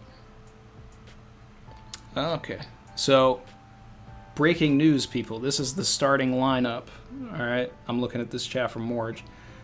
Starting lineup at 1 p.m. EST. It's going to be your boy. Savage. Along with Rogers Base, JD Legend, New World Artor, Library of Horror Artor, Vinland D. Ragnar, Eric Turlato, Christian Turlato, I'm D. King, and who's Six King Gun? Silvers. Okay. So, okay. I don't know who Eric Turlato and Christian Turlato are. They are the Red Force podcast. Okay. Yeah, they've been around the community for a while. Gotcha. But they're they do YouTube, but they're animators as well. They animate. Their animations is fire. They did Brago's intro. They did Matt B's intro. I've never seen Matt B's intro, but I've seen Brago's intro. So, all right, that's cool. That's interesting. Let's see what the chat's saying. All right. Yeah, I'm excited to talk to those guys. I'm excited. That's cool. That's cool. Chat, get hype. 1 p.m. tomorrow. It's gonna be fun. So when I come in, I got a list. I got a list of shout outs when I come in. No cap. Last year, bro, I had to be on my best behavior last year because you feel me, it was my first time. I was trying to get my name up. Right. Now I got now that my name's up, bro. Now you feel me. I can be. I feel so much better about this one because I can. So what you mean? You're just gonna be coming in there like check me out and all this? I'm just going to relax. No, I got shot. Honestly, bro, I don't really want to like. I'm not gonna plug myself. I just want to shout out some people that like have helped me a lot. Oh, you know? Yeah, no, I got shout outs to give too. I've talked with Vinland D. Ragnar on like comments and things like that, but we've never had a conversation. And that dude was like, as far as I'm concerned, the first person in the community that like actually rocked with one of my vids and like shared it and tweeted it out. And then it was Brago, and then Roger, and then Sunpatch. So that was like those four in particular were big supporters at the last Reverie. So Def Adder said, "Let my man get some sleep." Am I holding you up, bro? Am I holding you up or something? Nah, bro. Nah. I mean, it's cool. We're probably gonna wrap things up pretty soon. Say, bro, I didn't know if I'm keeping you up, bro. I'll go, bro. I didn't know if I was that was not my intention. I was waiting for you to end things. I invited you, bro. So this look here. All right. So anyway, we'll just we can call this portion, and then I'll just focus on what I've missed in the chat for a little bit. Hang with them for another 10-15. But this has been fun, man. Random, but we made it happen. Gave the chat what they wanted when he popped in. They're saying, let my man Synsei get some sleep. Because you were talking about your sleep. I just woke up. All right, cool. Yeah, I don't have to go to sleep. I'm up. Yeah, man. We can do this anytime, man.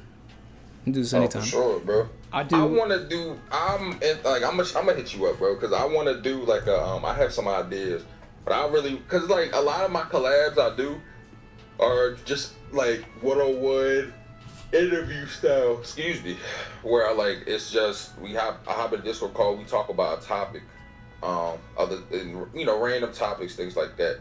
But I want to do something else with you. Like I want to do an actual video, like I want to theory craft, because I feel like you have, in my opinion, there's a few people in the community, you, Ragnar, Joy Boy, O'Hara recently, y'all four in particular are people that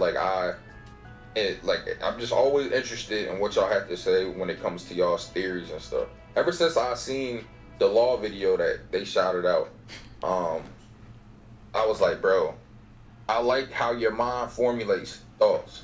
So we gotta chef it up. I appreciate that, bro. Because I love theories, bro. It's my favorite thing. So I want to really sit down, theory craft with you, and maybe come up with something fire.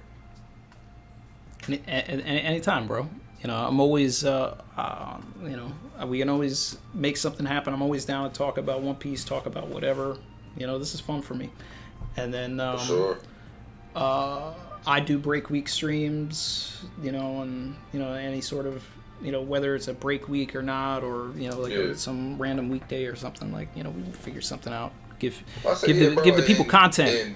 And vice versa, bro. If it's something like this, bro, I'm literally, how I feel at the One Piece community, I just feel like, this is the last thing I'll say. I feel like as a community, as a unit, one of the strongest units, in my opinion. I feel like the One Piece YouTube community is strong. I feel like the way that we work together is awesome. I have so much respect for everybody in this community because they it's like they're always raising people up and all that, not for sure. So but yeah, whenever you need me, bro, like that's what I was getting to. Just let me know, bro. As long as I'm home, which I work from home, so I go out to run errands, and sometimes I go chill with my IRL friends, but most of the time, bro, I'm around. So if you ever need me for something random, or if like you randomly want me on the channel for something, just hit me, bro. I'm always here. So bet. For sure, bro. But hey, Savages, thank you so much for having me. Big Randy Troy, thank you for inviting me, bro. I had a blast talking on your stream today, bro. Yeah. They're calling this the Synsei collab. Oh yeah, we gonna get that. I'm gonna see you at the Reverie tomorrow, bro. And then sometime next week, I'm probably Monday or something, I'll DM you if we can get the set of time we can sit down and talk and shit, bro. Cool. Yes, sir, bro. I'll let y'all later. All right, later, man.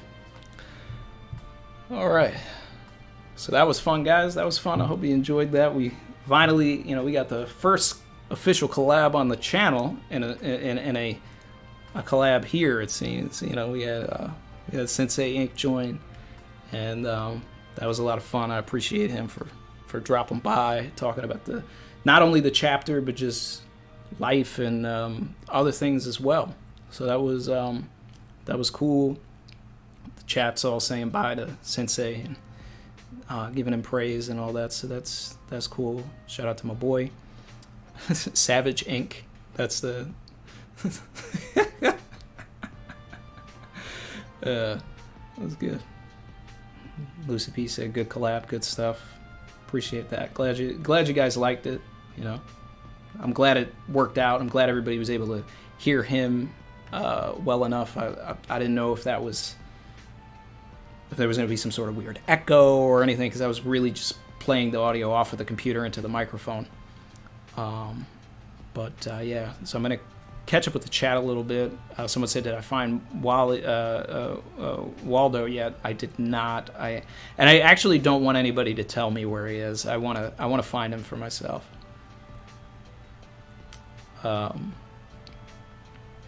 Let's see.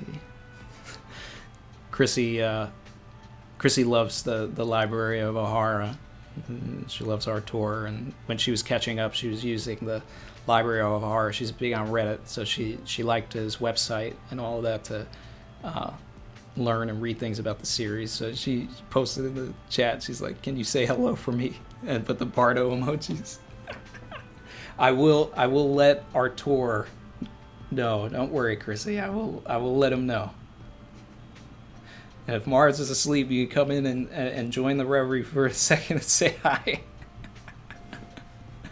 Chrissy cameo. Let's see. So I was trying to keep up with the chat as much as I could with while I was on the call with Synsei. I hope I did a good job, guys.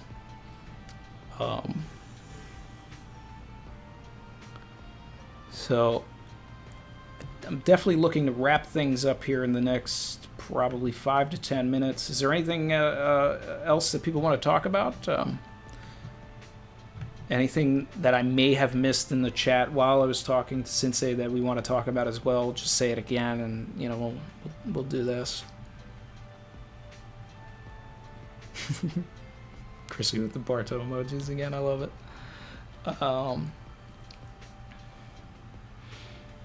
Let's see. Barry said no feedback or echo. That's cool. So I can do that with other people then. That's fun. And if I can figure out how to do it also with the, if I talk to people, Synsei usually doesn't do on camera stuff. So that's why I did it that way. But anybody that wants to do on camera stuff, I'll have to figure something else out. But yeah. Chin said reveries need more queens, Randy. Yes, that's why Chrissy will make a surprise cameo.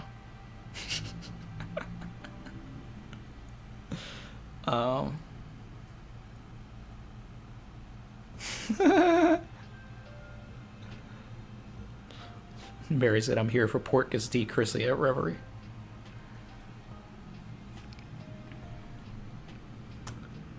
Blimey Mental, how often do you dust your figurines? Not enough. Not enough. It's hard. Some of them are fragile, so it's like it's hard to get into them without, potentially breaking something on them or whatever. But when I can, I did just redesign this shelf, and I was dusting some of these and all that. I got this cool new crocodile, so I wanted to put that in there. Do a little collection update here. Woo! The webcam's moving, guys.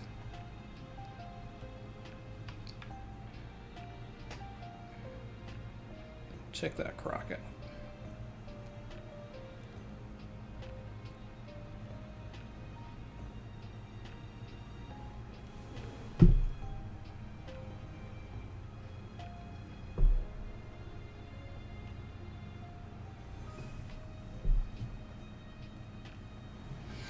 Ugh.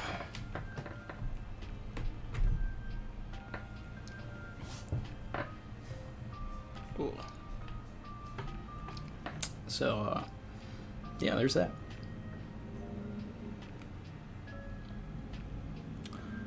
Roberto said, "Who are you most excited to meet tomorrow?" Well, like I said earlier, I'm excited to, as in person as it gets, thank Ragnar and Roger for their shouts. I've already thanked Brago when I did the Hey Cool Brothers thing for the shouts that he's done on the channel. So I'm just there to talk about One Piece,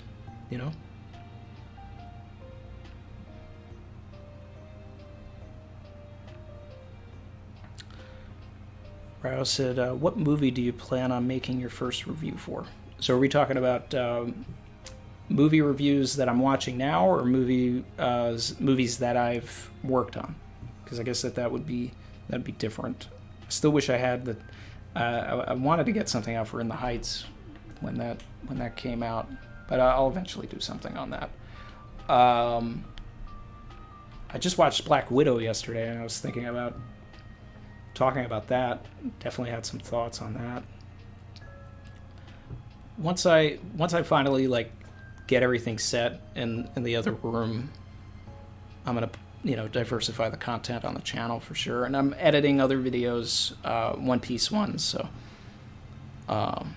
trying to work on multiples at a time. So hopefully things are a little dry right now, but then we'll get into a groove where there'll be a bunch of drops.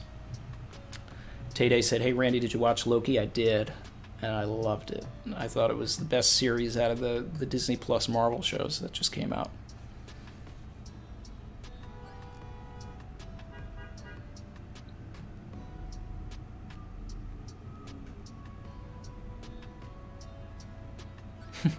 Maxo said, "Whoa, Vertigo."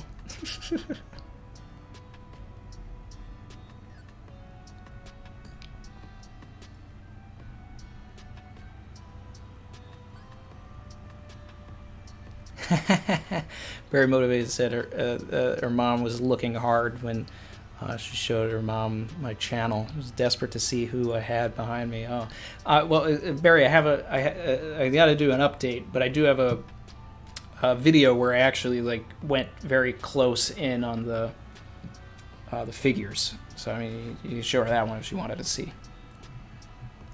Soon enough, I'll do an update on it.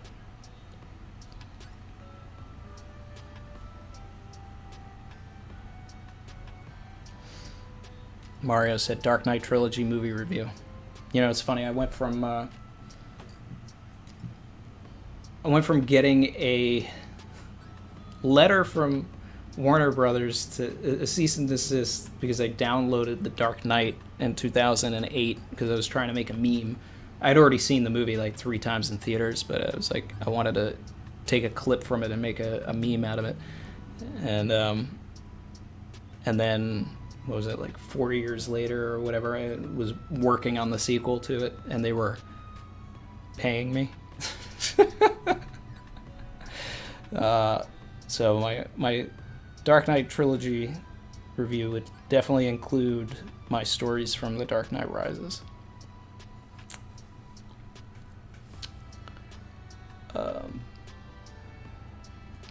You know, we real pirates over here. We true savages.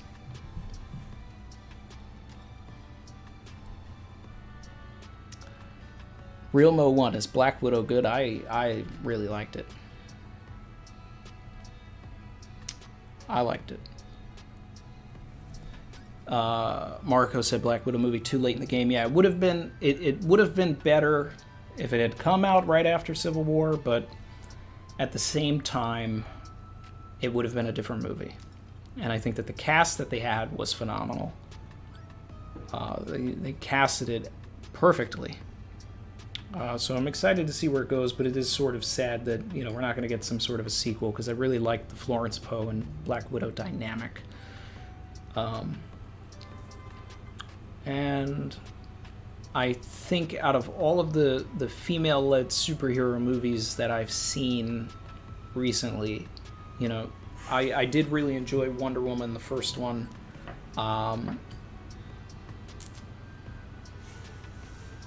But Black Widow, I feel like after I watched it, I feel like I would watch it again. Like, I feel like it's a movie that I wouldn't mind watching again. Whereas Wonder Woman, I enjoyed it. It gave me, gave me goosies, you know, like when she finally put the costume on and, like, you know, took everyone out when, you know, it was that trench scene and they played the music, all that. That was so iconic.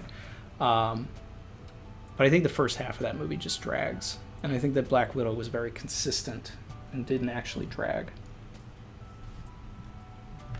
Talking about things that aren't One Piece. Yeah.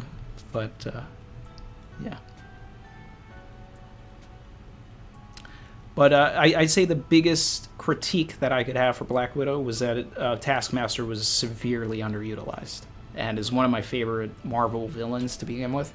So I was disappointed there. They could have done way more.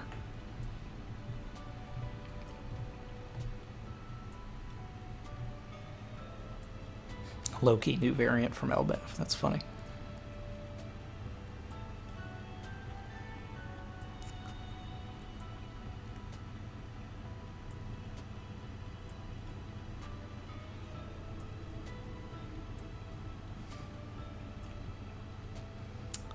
Chen said Winter Soldier is his favorite. I worked on Winter Soldier. Yep. Did a whole stunt sequence in Ohio. And I did the very first day that they introduced the first filming of the Winter Soldier costume. Everything with Samuel Jackson and that car chase, I was a part of that. And a couple other things here and there, but mostly that. I didn't spend too much time working on that movie because they were being a little cheap. They were being a little cheap. They were trying to get a lot of. They were being shady. They were being shady. I'm not gonna. I don't know. I don't know. It was like I had already had established myself at that point a little bit as a production professional, and they were hiring a lot of college kids for very cheap, just to give them experience, and I was the one that was training them. But then I found out that they were trying to pay me the same rate that they were paying the college kids, which was very low. And meanwhile, other peers that I had were getting paid the rate that we would normally get paid. So I left that project. But it ended up, and even though I didn't have a good time working on that film, it's one of my favorite, if not my favorite, Marvel movie to begin with, because I still think it's a great one. And it was cool meeting Samuel L. Jackson. That was fun. And he, just hearing him curse in real life was surreal.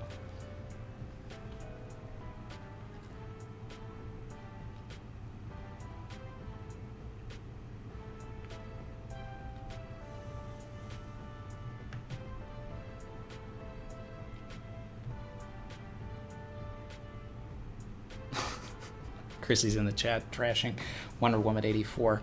Wonder Woman 84 was not great. That was... I wish DC could get it right. I wish they could, because I love DC way more than I love Marvel.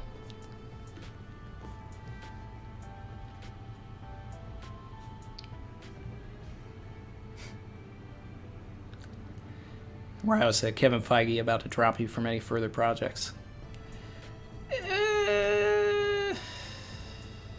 It's okay. DC, call me. I'll come back to you.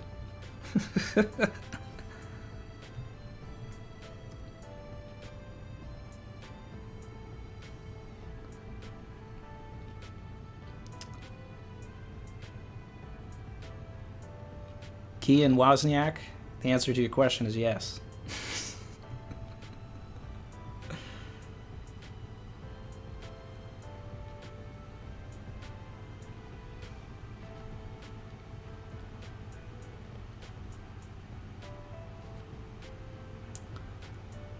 Giannis said, Randy, any suggestions for the chat tomorrow?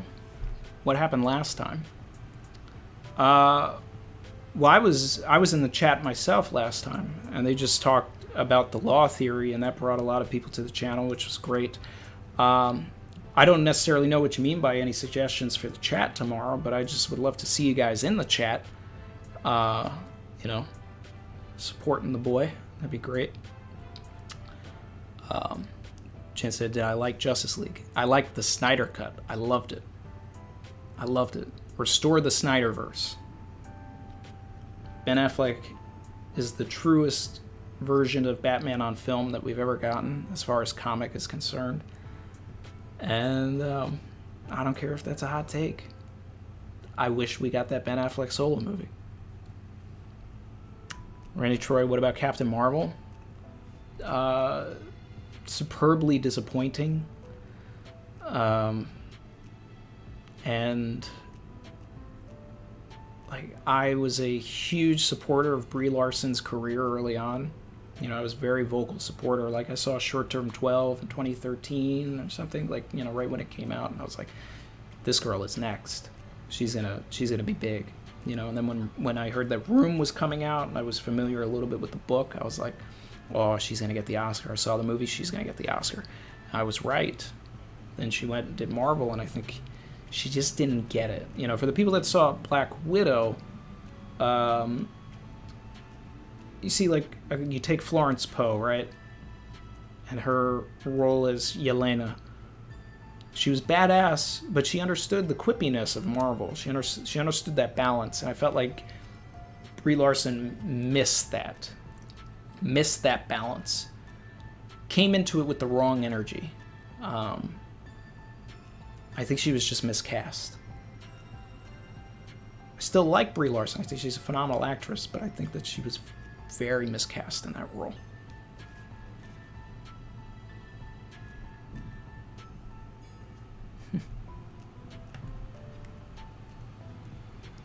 Let's see. Now that we're talking about things that aren't One Piece, people are probably leaving the chat, I guess. But this is fun. I just like talking about whatever.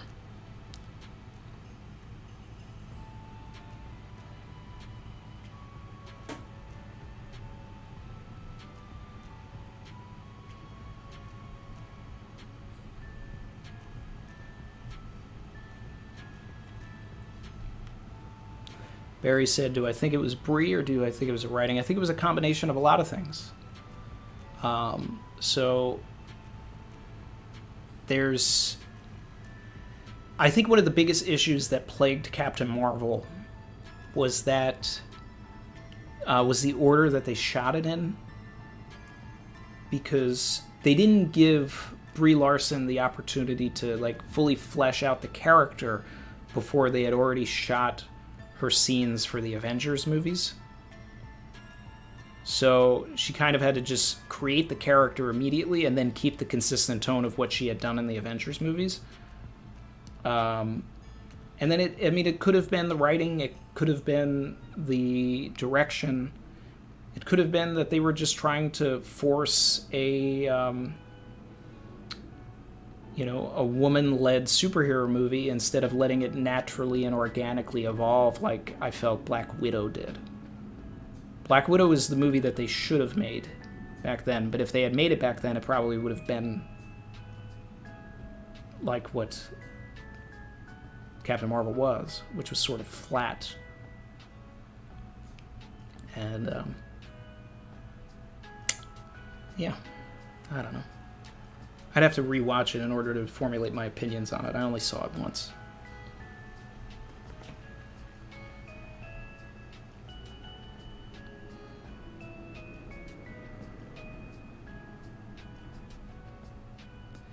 Chin said, I watched the pre-reverie chat. Not very nice to read. Yeah, I didn't really like the chat either, and I had a conversation with Morge in one of the streams that he did where I said, you better get your moderators in line. You know, you can't do this again. You gotta, there's a fine line between being savage and being inappropriate. A lot of people were inappropriate in that chat. Out of all of the Avengers, which would have Conqueror's Haki? Well, I'd have to say that Captain America would certainly have Conqueror's Haki. Especially, and I'm going off of just the, the Mjolnir scene in Endgame. Yep.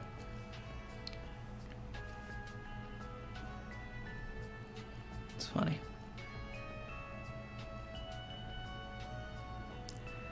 Rob Vol came here to watch the video. He's still streaming right. I still am, but I'm gonna wrap things up. I think one day I'm just gonna have to do a stream where I don't put the One Piece logo on it, and I'm just gonna say like we're talking about movies, and then we'll just talk about DC and Marvel and all of that all day for like an hour or two. Yeah. I think we've said everything that we need to say on the chapter. I have a lot of researching that I have to do on the Qilin and the Inari so that I can formulate my opinion on what exactly I believe this is, but I am still leaning on Qilin. So,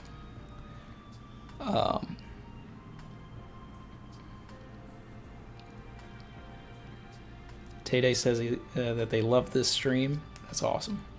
That's awesome. I'm glad I can talk about other things than just One Piece with you guys. That's fun. Mario said pre-reverie chat was reaching simp levels that should not have been possible. I agree.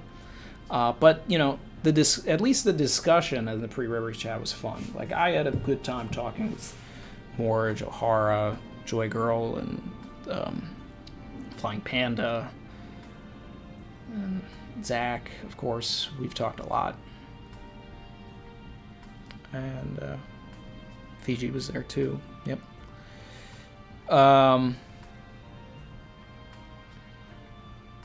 Maruko said, I hope we have meetups someday when the pandemic ends. Hey, I'm open to that. I was trying to get Comic-Con tickets, but they sold out so fast. Normally I can get the industry pass. I gotta see if they're doing that this year, because if so, I would go to Comic-Con, and if anybody was going to New York Comic-Con, people could meet up. But Blitz said, because no one wants to talk about one series every day. Yeah, come on, we watch. Of course, we watch all these Marvel and DC movies, and we could talk about all this stuff too. That's why we're gonna expand the channel, right? I'm going to start doing movie reviews. I'm going to start talking about the film industry stuff. We're going to have other streams that are like, we'll do the One Piece thing every Friday or Saturday or whatever, depending on, I go back to work, whatever. But then we'll have like movie streams and like, that's cool. And we're all hanging out.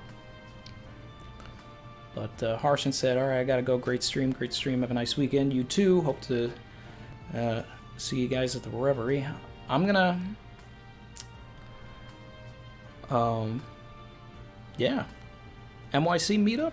Sure.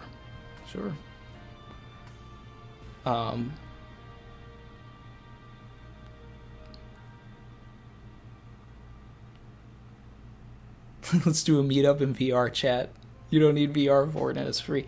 Yo, I had so much fun at my boy's place. He had the VR thing and VR chat. I was going around. I found this like One Piece world in VR chat, and I was able to like make my person like One Piece characters, and they had like made the whole Sunny in VR chat. But the most fun thing I had was just like I found someone that was dressed as Hank Hill, so I like copied their persona, and then I started walking around, and I was just like, I'll tell you what, I sell propane and propane accessories, and I was just following people around talking like Hank Hill. Oh, boy, where are you going? It was just the most like weird thing. It was the weirdest thing I've ever done. Some of those VR chat rooms that I was in, the things people were doing, the things people were dressed as,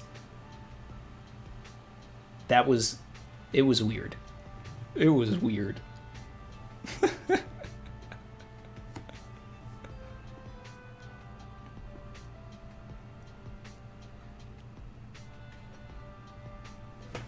There's a lot of people in New York in here. That's what's up.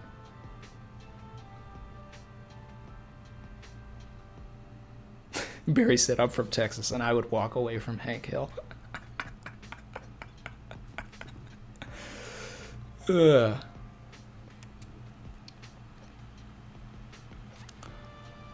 Look what you're buying, man. Wheatgrass? Humus? You've never seen a football in your life. I think my favorite King of the Hill thing. I didn't like the show when it came out, and then I got an appreciation for it later when I realized that it was actually a satire. Like I had to get the humor, and then like I was just like, all right, you know what? This is funny. But my favorite thing was when he's teaching Bobby about steak. And I can't really do a Bobby, but you know, he's just like, Dad, what if they ask for a well-done steak? And he's just like, we ask them politely, yet firmly to leave.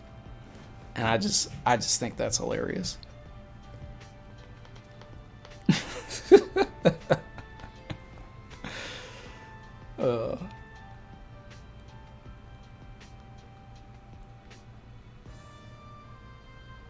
King of D Hill.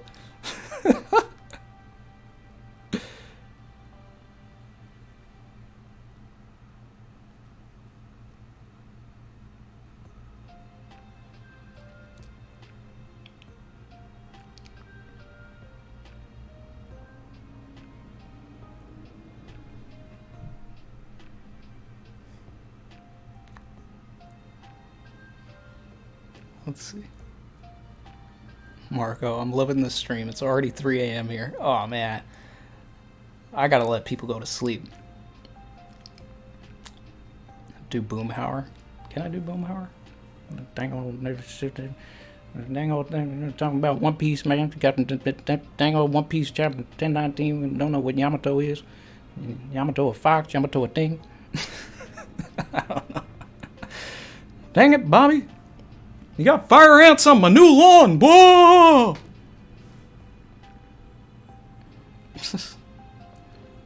I actually did this one thing. There was this meme I did on Twitter. Someone had a thing where it was like, they had something where they drew dragon's tattoos on Hank Hill, and then I like did an impression on top of it. I can't remember where that video went.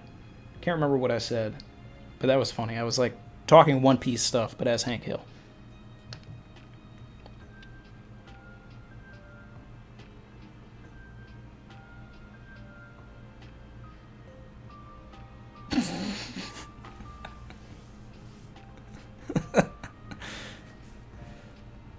Evo napped through most of the stream, but Hank Hill just woke him up.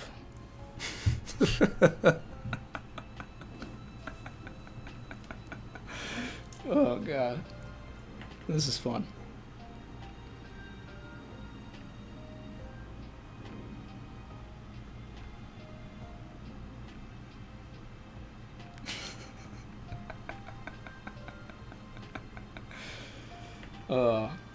All right, guys. I'm gonna eat something. I'm gonna read what's going on in this Reverie chat from Morge to figure things out. I'll keep people updated, but it seems like at 1 o'clock tomorrow is when I'm gonna be there, and it's gonna be fun. We're gonna talk One Piece. We're gonna talk about whatever. Yeah, and we'll keep the conversation going. As always, there'll be an analysis on Sunday or Monday. And I'm excited. So I'll be going in and out of the Reverie because they're going to be switching people in and out. They're going to have different topics that are being talked. So I'll try and keep people notified on Discord probably when I'm going in and out. But Morge said I could stay as long as I want and come in and out as I want. I'm going to be checking in on Mars and Chrissy and eating and doing human things and, like eating. Yeah, I'll be there for a while. It's going to be fun.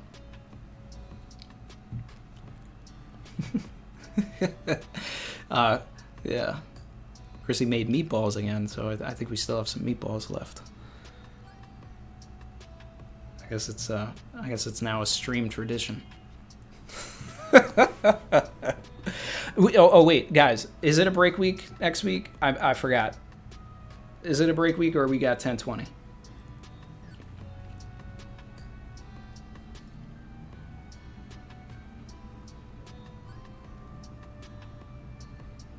Let me know in the chat if 10/20 is next week or we got a break.